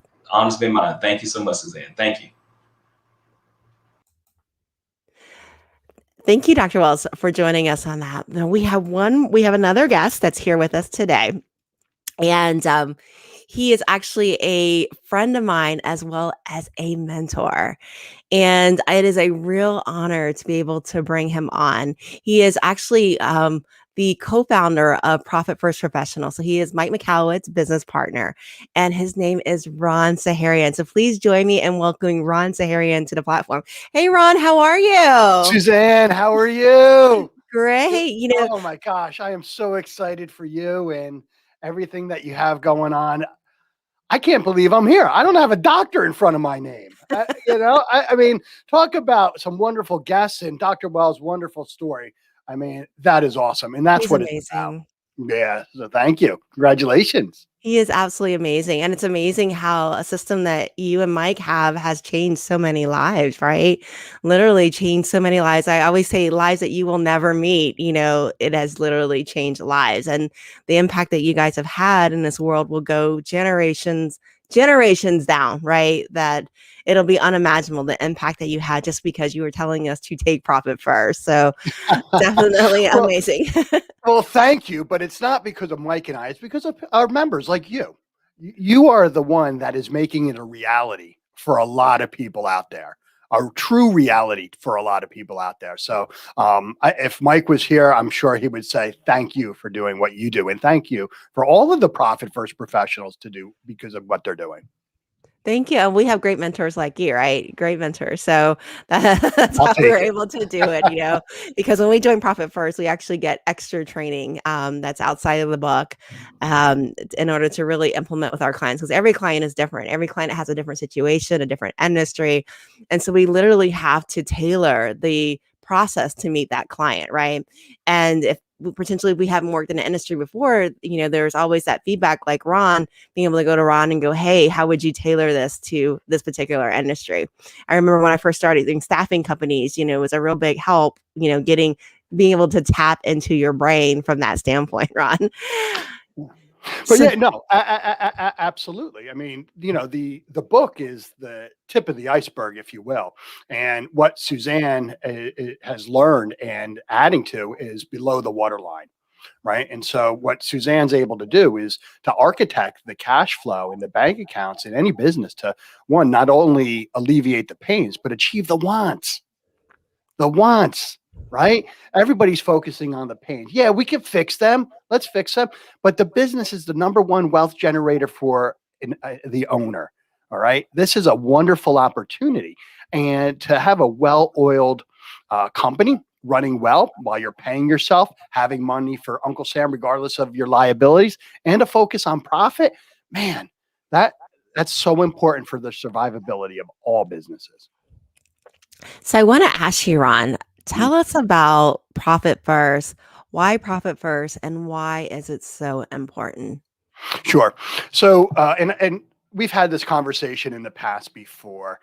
And every business owner knows that we need to have systems. You have delivery systems, you have onboarding systems, you have fulfillment systems, you have HRIS systems to run and grow a business. However, most people do not have a cash flow system. And that's very important. There's a lot of people out there that have cash forecasting products, and we get a lot of reports that tell us what happened. But this is the first time that a business owner actually has a scalable, repeatable system in a way that determines how they're going to be allocating their money, making sure that they are paying themselves first. Because here's the thing with regards to profit first, it's not all about profit. Yes, profit's important, but being able to pay yourself, having money for Uncle Sam. What about security?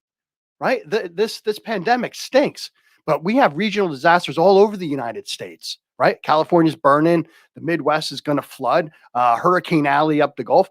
These regional disasters are decimating families and businesses all the time. This is really an opportunity to implement a system that's going to help you. So having a vault account, having a separate account that has 3 to 6 months of core capital at home and business is paramount. But also so is purpose. What is the purpose of the business? What is your goal? What are you looking to accomplish? Are you looking to anchor it in a community to continue to pay great jobs? Are you looking to be philanthropic? Are you opening up a charity? You know, what is some of the goals? And so that's why Profit First is the only and best solution to not having a cash flow system, right? You talk to most accountants, they're going to say, you just sell, manage your expenses, and whatever else is left over, that's what you pay yourself with. Run for the hills. I love that. And it's an amazing system, of literally just figuring out what's important to you and literally creating bank accounts, right? That really align with what's important to you, right? Like that profit account, like that owner's pay account, that Tithing account. tithing. Yes, I love that. A tithing account, make sure you increase your prices so you can tithe. Scholarship account, right? You can add a scholarship account. You can add an intern account. There's so many great things we can do with this system. And it's working with people like Susanne that really get it.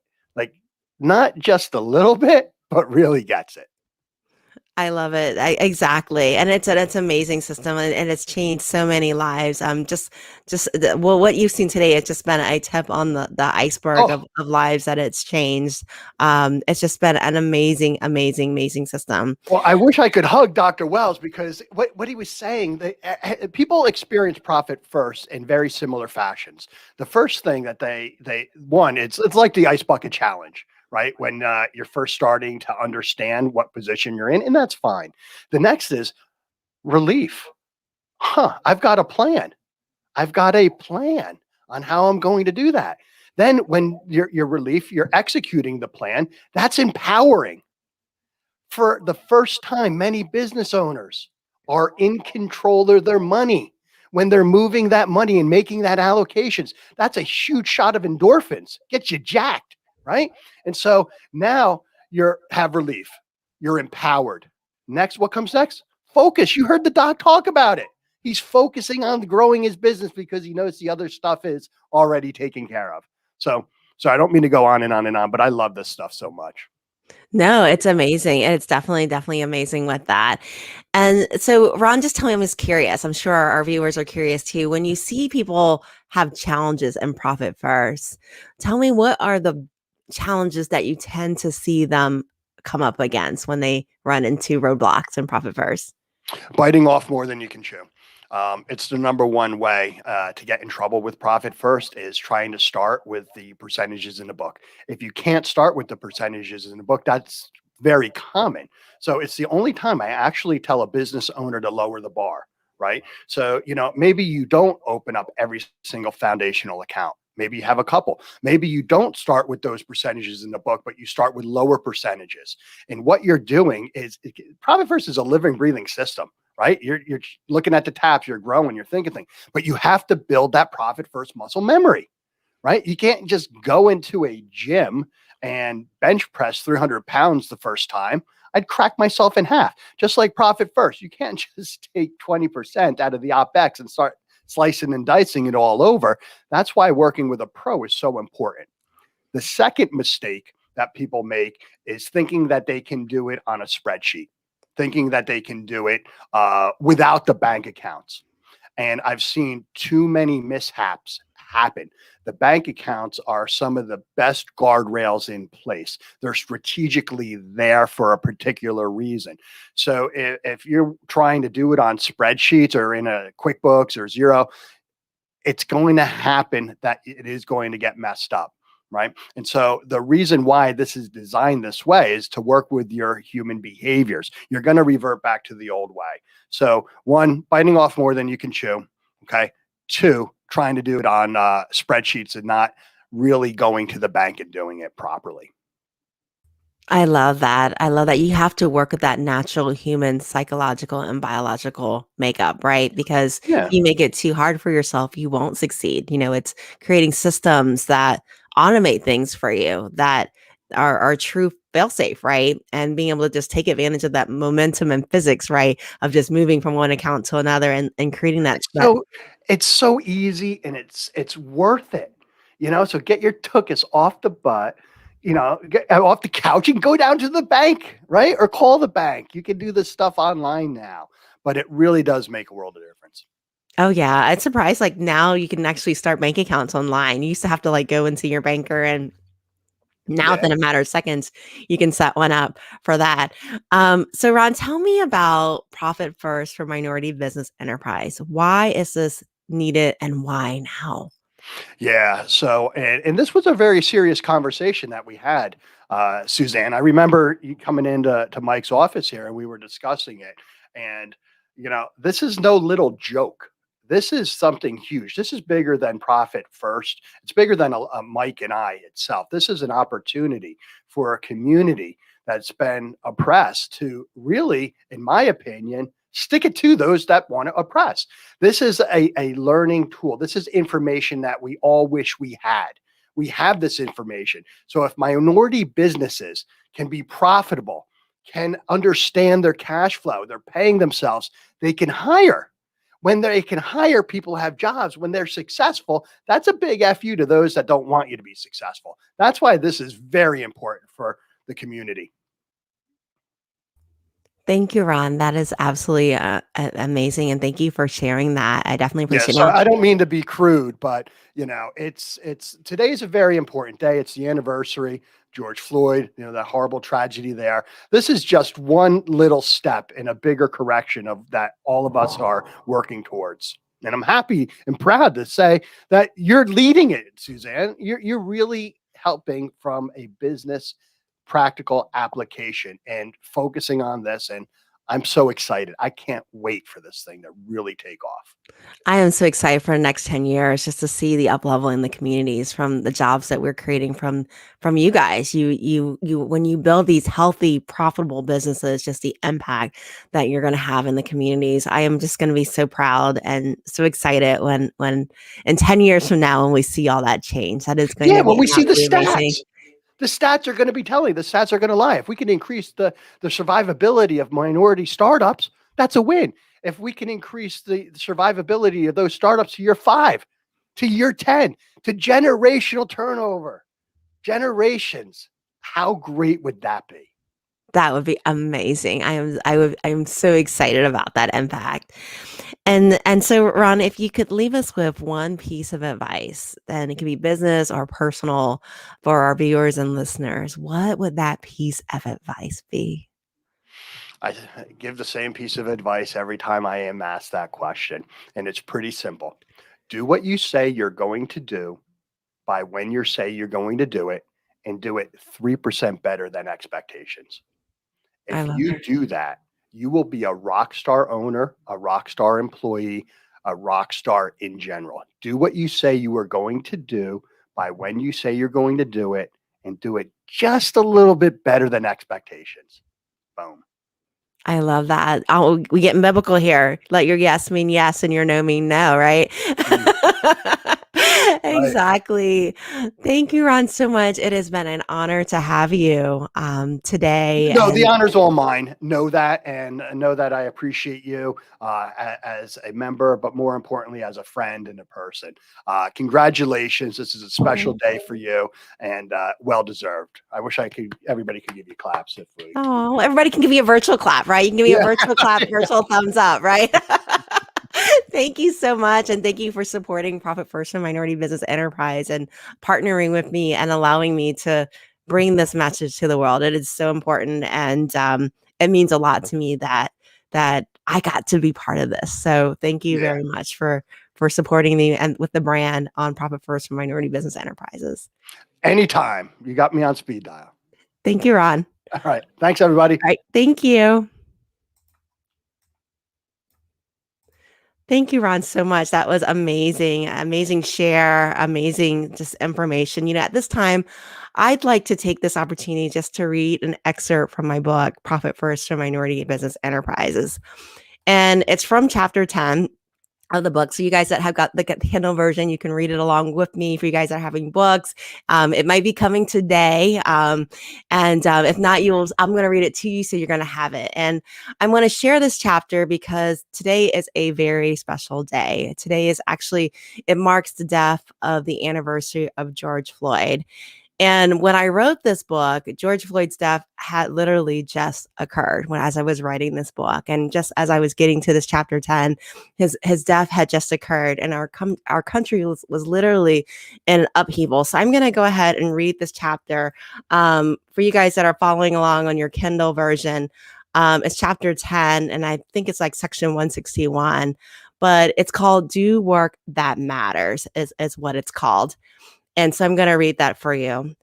So do work that matters. At the time of this writing, a Black man by the name of George Floyd has just been murdered by police officer Derek Chauvin. It was a senseless murder filmed by a bystander's cell phone. George Floyd was unarmed and surrendered immediately, but was still forced by Chauvin to lie on the ground. Officer Derek Chauvin placed his knee on George Floyd's neck and leaned on it for 8 minutes and 46 seconds while smirking at onlookers. For over 8 minutes, Mr. Floyd, pinned to the ground, called out to the officer for mercy. He screamed that he could not breathe. As he called out his dead mother's name, he died from asphyxiation. There were 3 other officers present at the time of George Floyd's death. Each of these officers looked on without caring or attempting to stop the murder. George Floyd, an African American, was murdered in front of all America, in front of the entire world. Our country is in mourning as I write this. A nationwide protest has continued for weeks, led by a movement called Black Lives Matter. Black Lives Matter is a movement against the violence inflicted on Black communities by police officers and vigilantes. The movement is so much bigger than this horrible event, however. It is the result of generations of mistreatment, abuse, and withholding the opportunity for equality in the pursuit of life, liberty, and happiness from African Americans. When I first set out to write this book, I thought it would be a know-how book, an each one teach one addition to the Profit First family of books. I now understand that my topic is so much bigger, so much more complex than a know-how style of book can communicate. And then I'm going to go to page 163 of the book for those of you guys who are following along with me. And on page 163, it says, as small business owners, we have the opportunity to change the world. And as entrepreneurs, we have the ability to create a world where everyone, no matter your race, religion, creed, gender, or sexual orientation, has a chance to compete for jobs. We have the power to grant others the opportunity to pursue life, liberty, and happiness. MBE, we have a calling and an obligation to lead this mission. We MBEs have an obligation to do work that matters.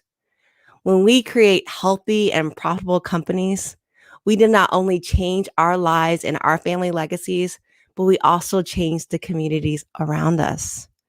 Do work that matters. What mark do you want to leave in the world? What impact do you want to have? Do work that matters.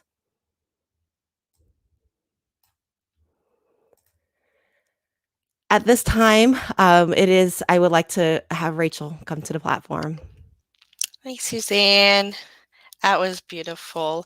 We are now going to transition, and we have our second gift prize of a $50 Amazon gift card, and that is going to go to Susie DeVille. So Susie, I'm going to reach out to you after the live is over to get a good email address so that way we can forward that over to you.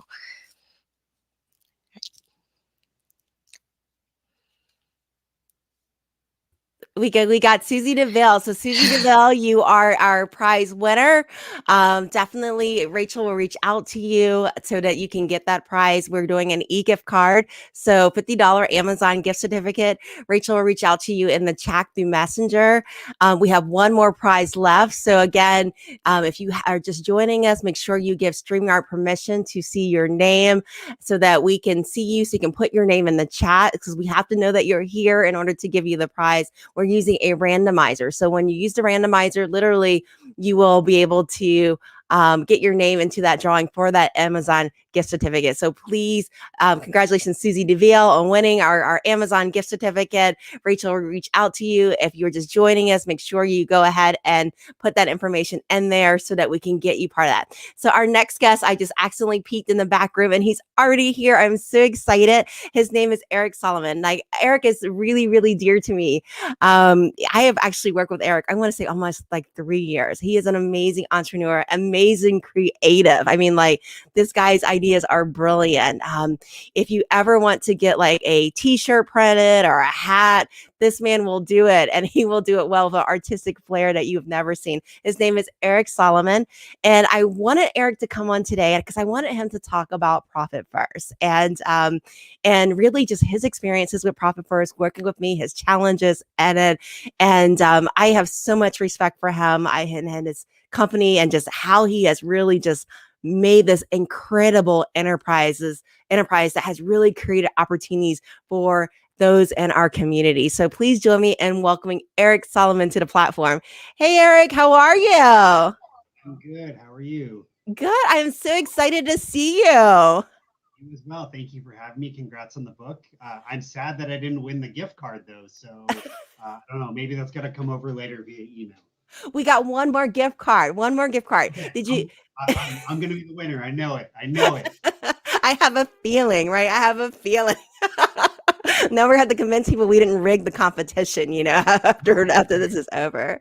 Eric, I am so proud of you. I've worked with you for, gosh, almost 3 years, if not more. And you are just amazing. Just watching your journey, how you've implemented Profit First, watching how you've scaled with it, right? I am just so proud of you and what you've been able to do with Night Owl Print Shop. And, you're actually local to me. Yeah, I was gonna say, not to cut you off, but we wouldn't be able to do what we're doing without you and your team. So like big props to you and Rachel and Taylor and Jenny too. I mean, you all have done amazing work with us that have helped us grow, and we couldn't do what we do without you all. Oh, thank you. Thank you. You've made some tough decisions, though. You've made some tough calls over the years. I've seen you make some tough calls that were really about reinvesting back into your business. And that man, you got the golden touch, everything. He's got the Midas touch. Everything he touches turns into gold with Eric. So he's definitely made the right calls on it. One of the questions I'd love to ask you, Eric, is, first of all, tell us about your business, tell us about your journey, and tell us what brought you to Profit First. Sure. So my wife and I own a company in Houston called Night Owls. We are a merchandise logistics company. So we make and manufacture tons of different items. Susanne mentioned it, moments ago. We mainly do apparel, so things like t-shirts, sweatshirts, hats, promotional products like enamel pins or lapel pins are really popular. Primarily for us, our clientele tend to be artists, creatives. We work with a lot of musicians, a lot of bands and record labels. And we started this business, it'll be 11 years in August. My wife and I are deeply involved in kind of DIY art and music, and that's how the business was really formed to kind of allow us to continue working with our friends and our peers. And a lot of our friends, they are still in bands, and their bands became really popular. And we decided to do our business, and that's what we got good in. So yeah, it's been really exciting for us, and I think probably like most businesses that bought into using Profit First, right? We were running our business. We kind of felt that we were burning the candle from both ends. We didn't really have clear like financial goals or for financial direction, I would say. And when we heard about Profit First from some other colleagues of ours in sort of the same world that we operate in, it made a lot of sense. We were already doing a lot of the things that Profit First sort of instills in us, but with Profit First, it was kind of more calculated, and there's more of a reason to it. And because of that, I mean, it really helped give us more of a foundation. And, we were really lucky over the past year that our business exploded. And if it didn't, then it wouldn't have been a huge deal because we had that foundational kind of floor plan with Profit First to, allow us to brace the storm. But we were really lucky that we didn't even have to touch any of that. Oh, yeah, and it was a storm too. I mean, like, Houston, literally everything was shut down, right? Essential workers only, and even through the midst of that, I watched you pivot, and find other ideas of how to weather the storm, other product offerings that would help you do that. Yeah. So that was just amazing that you were able to do that, with that. It was absolute brilliant. So, definitely really great stuff there for you, Eric. And so, as you were implementing Profit First, I love to ask, what were some of the challenges that you saw with implementing Profit First? So when we learned about Profit First and we read through, Mike's book, one of the things that we pretty much very quickly realized is like, in order to make this successful, is that we needed someone to help us with our tap transfers, and we needed someone to kind of help us stay accountable. And I think even before I was done with the book, I had logged on to the site to try and find a Profit First accountant, and lo and behold, we were matched with Suzanne and her team. And I And we're mean, right down the street. yeah, exactly. Right down the street. Really easy. Which you still haven't come by to say hello, but that's another story for another time. But so we read through the book and realized this is what we want to do, but we really need someone to kind of help us navigate through this. Like, accounting is not our strong suit. It's not what we excel in, and we wanted to be successful right away. We didn't want to.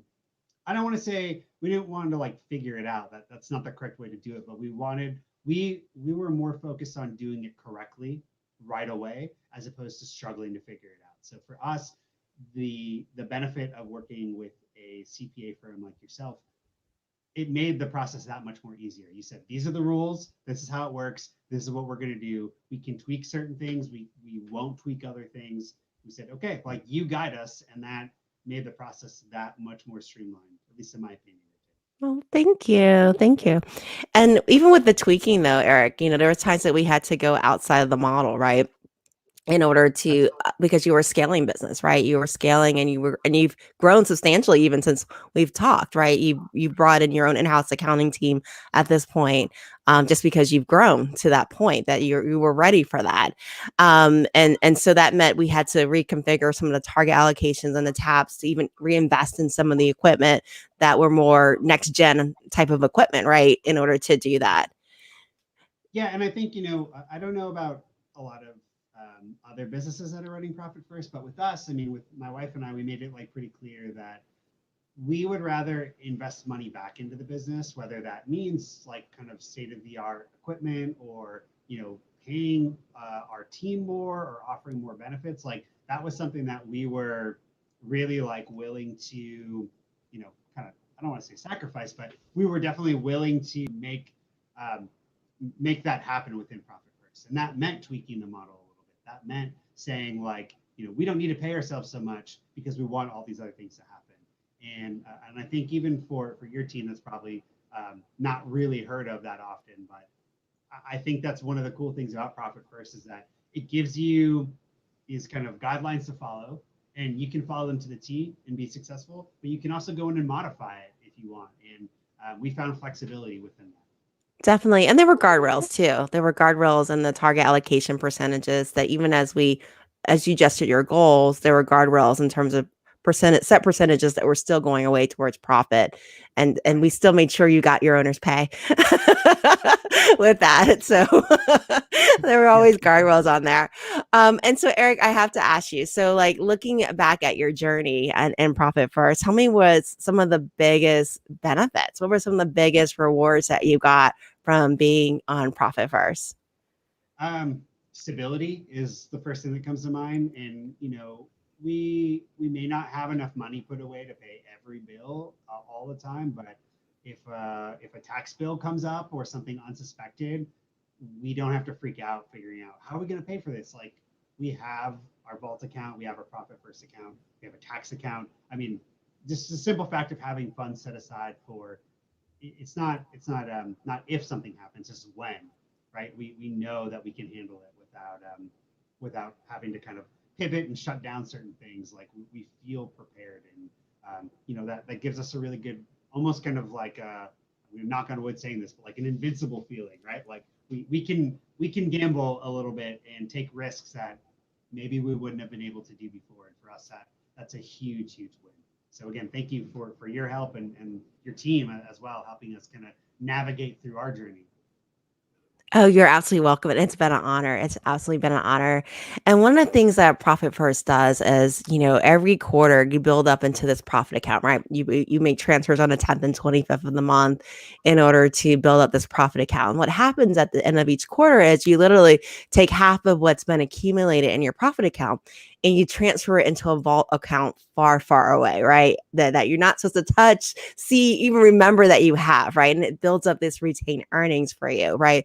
That allows you to weather these storms that Eric is talking about, like COVID or wanting to reinvest back into his business. It allows you to create these reserves by having that process. And also it allows you to sleep at night, right? That just having that process that to build those reserves for those rainy days where a vendor might be slow pay, that you're going to be okay. It doesn't matter because, it matters, but it's not urgent because you've got that retained earnings that has been built for you and that. With that. So that is exactly what Eric is talking about with that. Now, Eric, one of the things I love to ask is, if you can leave your viewers and listeners with one piece of advice, it can be personal or business. What would you tell the next up and coming rising entrepreneur? Boy, there's a lot to say for sure, but I think this is something Susanne probably won't be a giant fan of, but it's okay to like your work and like what you do. And I know Susanne and I have had many conversations about this. No, I want you to like what you do. Yeah, I truly, I think my wife and I kind of feel the same way. We truly love what we do in our business and who we get to work with and even the team that we work with. And so, yeah, everyone has days where you don't want to come into work, but for us, for the most part, again, we really like what we do, and Profit First allows us to do that even better. And so for us, it was a no-brainer situation, and I think that you don't always have to be planning for your retirement. You don't always have to be planning for what's next, because maybe this is all you want to do for the rest of your life. You can be prepared for what happens if it doesn't go right, but you can also be prepared for what happens when it does. So yeah, don't always feel like you have to like move on to the next stage if you're not ready for it. That was really helpful for me when I heard that. Yeah, definitely. Everyone has a different journey, and it goes back to understanding your why, right? To start with why and what your end goal is and what winning is. And definitely that's important to be able to tailor a system to meet your needs, to get to the outcome that you want, right? And that's exactly what Eric did. Is he built a lifestyle business. He built a business that he absolutely loves, with people working with people that he absolutely loves to work with, right? With these artists and these bands, and he loves coming to work every day. One thing I want to ask you, Eric, is when you started this business, you were Gen 1 to start this business. This is not a business that you inherited. It was a business that you built from scratch, right? Yeah. So my wife and I started this journey together. We were friends. We met through local bands and things like that here. And we literally started making like 1-inch buttons in my bedroom at my parents' house. And that Oh, slowly expanded to taking over their 2-car garage. And then, from there, just different warehouse spaces across the city of Houston. So yeah, we've been doing this type of business since 2004, 2005, but Night Owls in its current capacity started in 2010. I love So that. yes, With buttons. So that is amazing. And the reason why I asked Eric, and I know your story because, we've had conversations before, is, one of the things that people assume is that people inherit wealth or something if they're not a minority business, but it's not true, right? It's about making good decisions, right? Starting small, making investments, looking at ROI, return on investment for each of your expenses, right? And making sure those expenses are going to grow and compound your revenue and your wealth, right? And this is regardless of the color of your skin. It's about making good decisions, right? Not everybody, no matter who you are, comes from money or inherits these businesses, right? It's about return on investment and being wise with every decision that you make. And Eric, you have been a tremendous example of this. And, when I wrote my book, one of the things that I wanted to do was I wanted to compare, entrepreneurs that were uber successful. We're talking like your millionaires, your people that have really done it. And I wanted to isolate, what made them unique, what made them successful.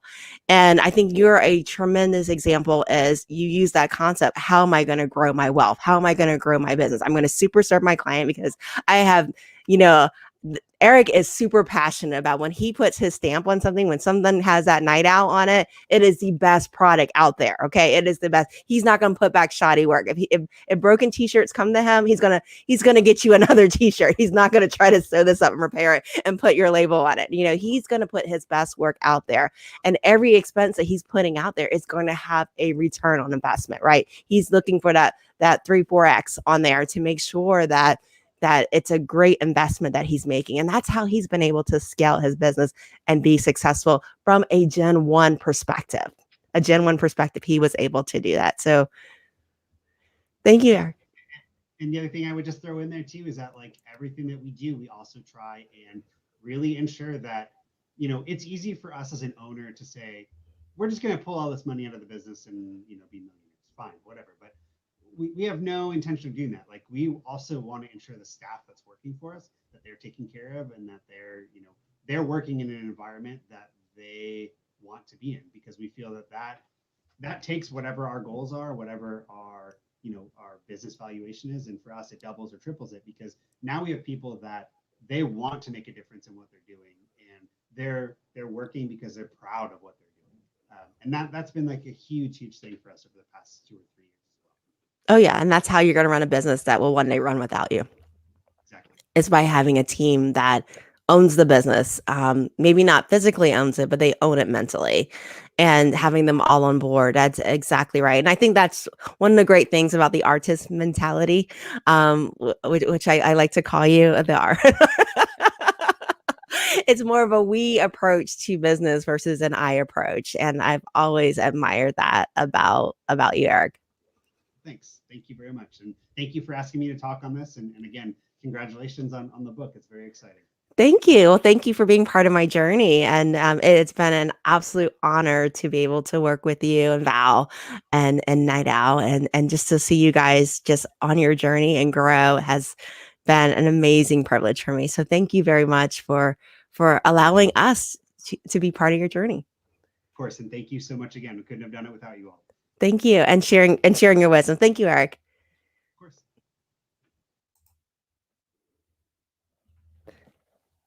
That was absolutely amazing. And I really, really enjoyed having Eric with us today, and really being able to hear his story on it, and just how he really took his investment and really grew it, and really grew his business from that, and just how he takes care of his team and how he approaches everything in terms of art is just amazing to me. So we do have one more winner that is coming up. So again, if you're joining us and we have not seen you yet in the chat, please make sure you give StreamYard permission to see your name so that we can go ahead and give you permission in order to put you into our randomizer so that we can have your name pulled for the raffle. So definitely make sure that you're doing that so that we can go ahead and get that for you and have that done. So we definitely give StreamYard permission to do that.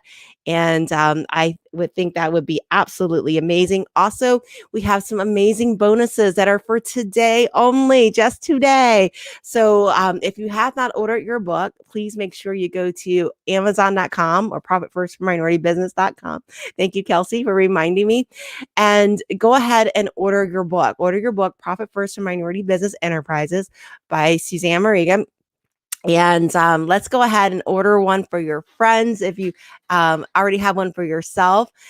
We also have some bonuses that are going on today. So if you buy 3 books, 3 Profit First Minority Business Enterprise, you can buy the Kindle version and the hardback, or you can get you can get two paperback copies or 3 paperback copies. If you buy 3 copies, one for you, one for a friend, that'd be great.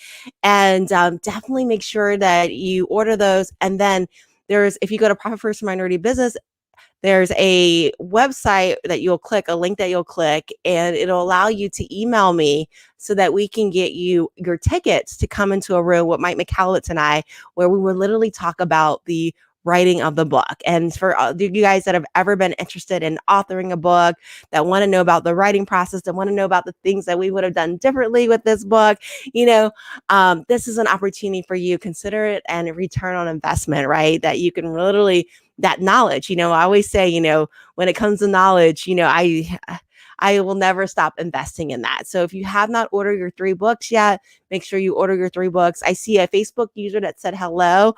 I don't see your name. So make sure you go ahead and give StreamYard permission for me to go ahead and get you into the randomizer, because we have one more $50 Amazon gift certificate left. One more, and I don't want you to miss it. So please make sure you give StreamYard permission in order to do that. So definitely don't miss out on the randomizer. I don't want you to miss this. Now, I have one more guest with us today, and she is an attorney from New York City. She specializes in immigration law. And I am so proud of her. She is a brand new business. She's not a brand new attorney, but a brand new business. And, to see her implement Profit First, even at this stage of business and how the results, I am so proud of her. So I want to go ahead and bring her onto the platform. And her name is Miriam LaCroix. Hi, Miriam. How are you? Hey, how are you? I'm good. Thank you. Thank you for joining us on our party today. I Yeah, got balloons. I know. I'm so excited for you. I am so excited you're able to join us. And I was telling everyone that I admire your journey so much that, I'm really looking forward that my next book is going to have you in it. You know what I mean? Oh, And and you're by no means a new attorney. You've been an attorney for a while. yeah. But but you're recently starting your business, right? It's about maybe a couple of years old at the most. Yeah. Yeah. And so I want to know, tell us a little bit about your journey. Tell us about your journey as a business owner, and then why Profit First? How did you come to Profit First? No, absolutely. So during law school and in my final years of law school, and we were doing our, student attorney work, I sort of knew that I wanted to have my own practice. It was something that was in the back of my head. I wasn't sure how to do it or how it was going to happen, but I knew I wanted to do it. And I think it was mostly because we often saw clients who were taken advantage of very often by immigration attorneys. And I felt like immigration attorneys had a really bad name. And I thought, okay, it's time for someone to go ahead and change that. So I did a fellowship for a couple of years just to learn immigration law, or a little bit more about immigration law. And then 2 years after graduating, I ended up opening my practice. So ever since then, 2016 is when I went to private practice. And then with someone else. And now in 2019, I went to private practice for myself, and it's been great. I love that. And I think we're seeing a trend here for you guys that are watching on that. people are starting business because they love what they do, right? They have a passion for it. And for Miriam, her passion was, I don't want to leave anybody behind. I don't want you taken advantage of, Yeah. and I want you to stay in this country, right?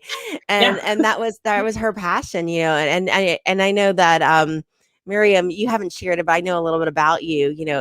Miriam is a daughter of immigrants. She isn't a daughter of immigrants. So this is a particularly passionate Yeah. subject for her, where her heart is in this matter.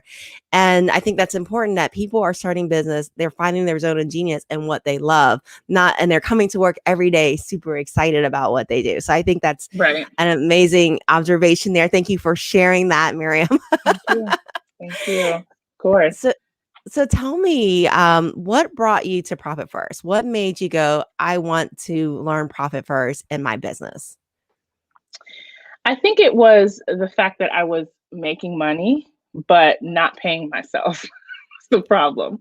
I wasn't in control of spending. I sort of wasn't sure like what was happening with the money. And so I needed to try a different way of, both saving and, learning how to spend properly and limiting myself on what can be spent.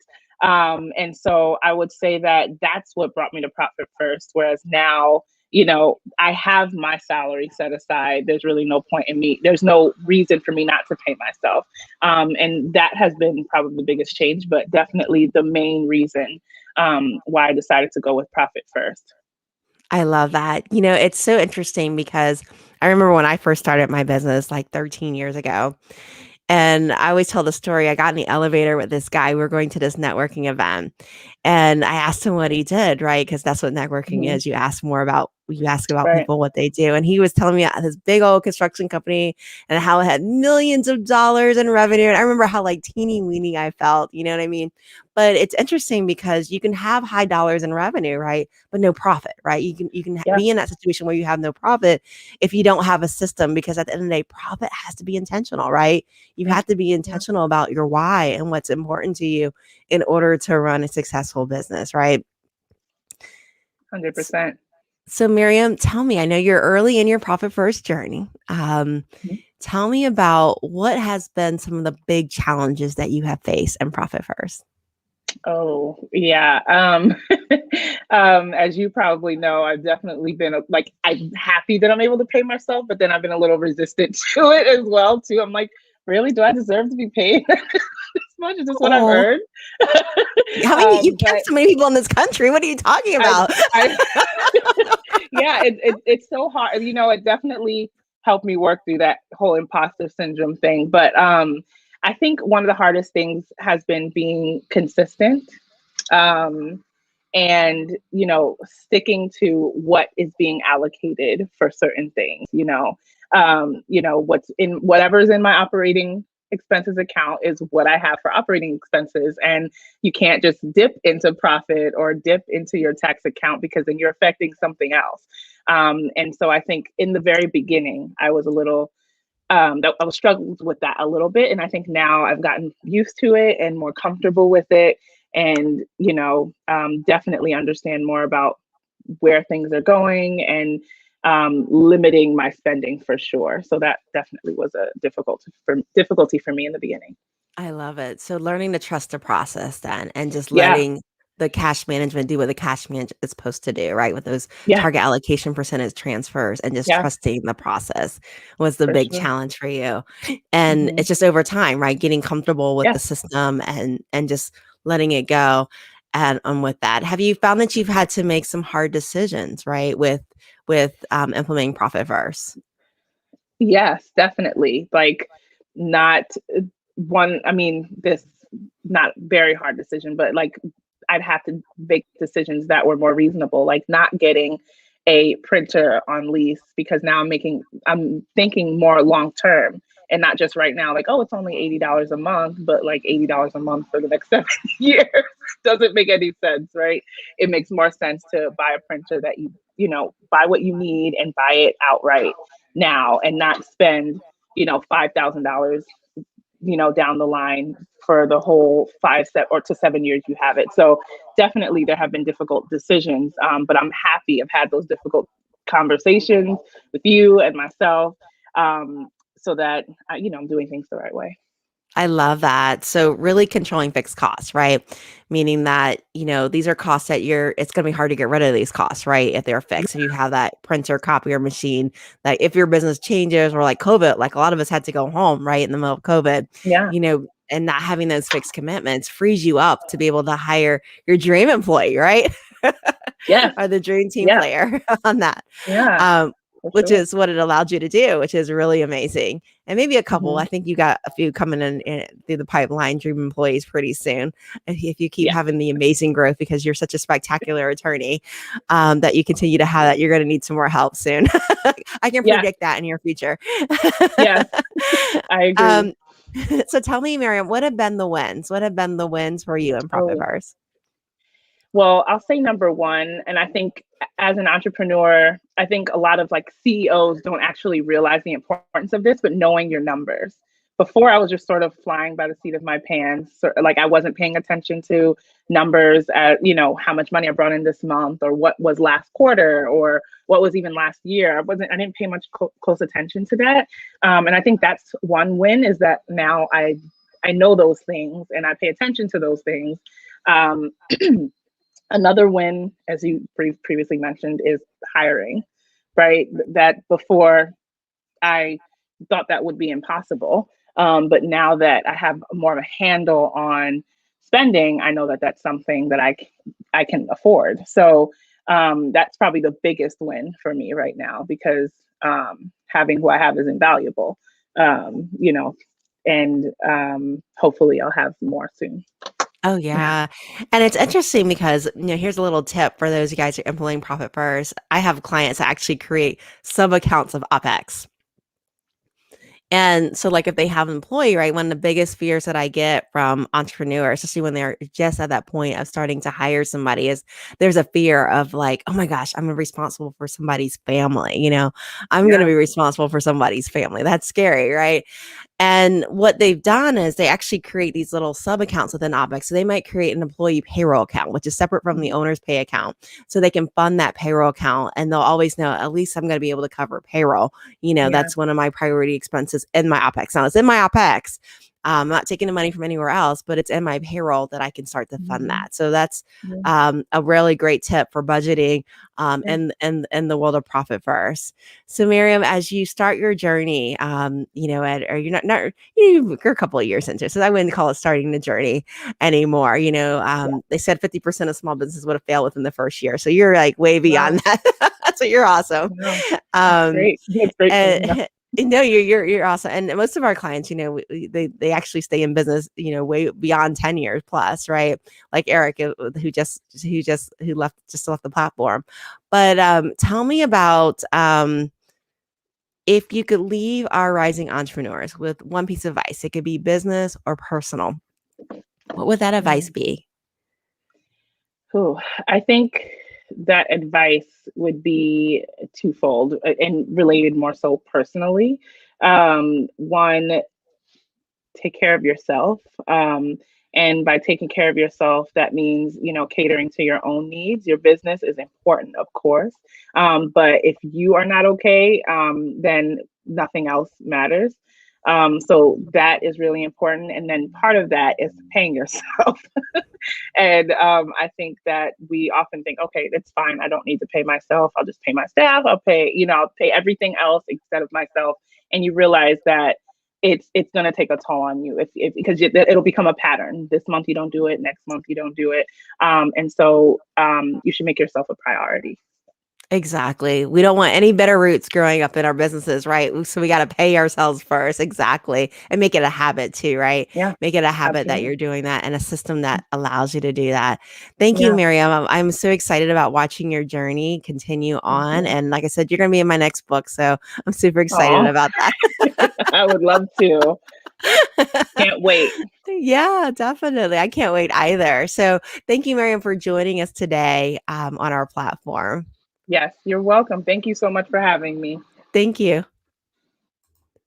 Thank you, Miriam. That was amazing, and for sharing your story. We definitely appreciate that. So, no matter where you are in your journey, whether you're starting your business, been in it for a couple of years, or been in it for like a decade, it's never too late to implement profit first. So, definitely take Miriam's bits of wisdom, implement your profit first. It's never too late to do that on there. So, definitely do that.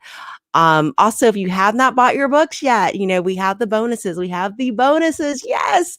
If you buy 3 books today, so 1 for you and 2 for friends, right? And you gift that book, right? If you send us your receipts to profitfirstforminoritybusiness.com, you will be eligible for our bonus where we will allow you we'll give you a ticket to a room in Zoom where literally you'll have access to Mike Michalowicz and I and a very small other group of entrepreneurs. And you'll be able to ask us questions over writing the book, questions over anything. I mean, this is like priceless consultation time. If you ever want to write a book or you just want to like ask some questions about profit first, this is an amazing investment for you. So definitely take advantage of those bonuses. They are here for a very limited time, and I don't want you to miss that. But we have a winner. We have another winner. So I'm going to go ahead and give the platform to Rachel. Hey there. Okay, our third winner is Honey Bueno. She will get a $50 Amazon gift card. And Honey, I will go ahead and reach out to you as soon as the live is over to get your email address. Congratulations, honey. You have won. Oh my gosh. Congratulations. I am so happy that you have won. So, honey, you are winning our Amazon gift certificate. Natasha said she just got notice that her books are shipping. Yes, they're on its way. I'm so excited. Thank you, Natasha, for that update on that. I'm so happy that you're going to have these books. Make sure you take a selfie with the book and tag me in it. I want to see you with this book. Okay. I want to see you with this book. And honey, congratulations on your $10 Amazon gift certificate. Rachel Bragg will reach out to you. She will get your email address so that she can go ahead and get that to you so that she can go ahead and make sure you get that e-gift card because we're not walking over, even though I heard you live in Texas. We're not driving over there, but we're going to send it to you because of COVID. But we're going to go ahead and send you that card through Amazon Electronics. So $50 Amazon gift certificate to Honey Bueno. So congratulations, honey, for that. Natasha, make sure you get a picture with the book. I definitely want to see that. I am so happy that you have it. Okay, so as we wrap up today, thank you. This has been absolutely amazing. It has been so much fun being able to spend the afternoon with you. And I am so grateful for your support, really, in our book launch. I'm just amazingly so grateful. I'm sure Casey's about to let me know how we've started to rank even higher in the Amazon ranking from this. So I'm super excited for that. And I really, really, really appreciate all the support that you've given us for our book launch. It really means a whole lot to me.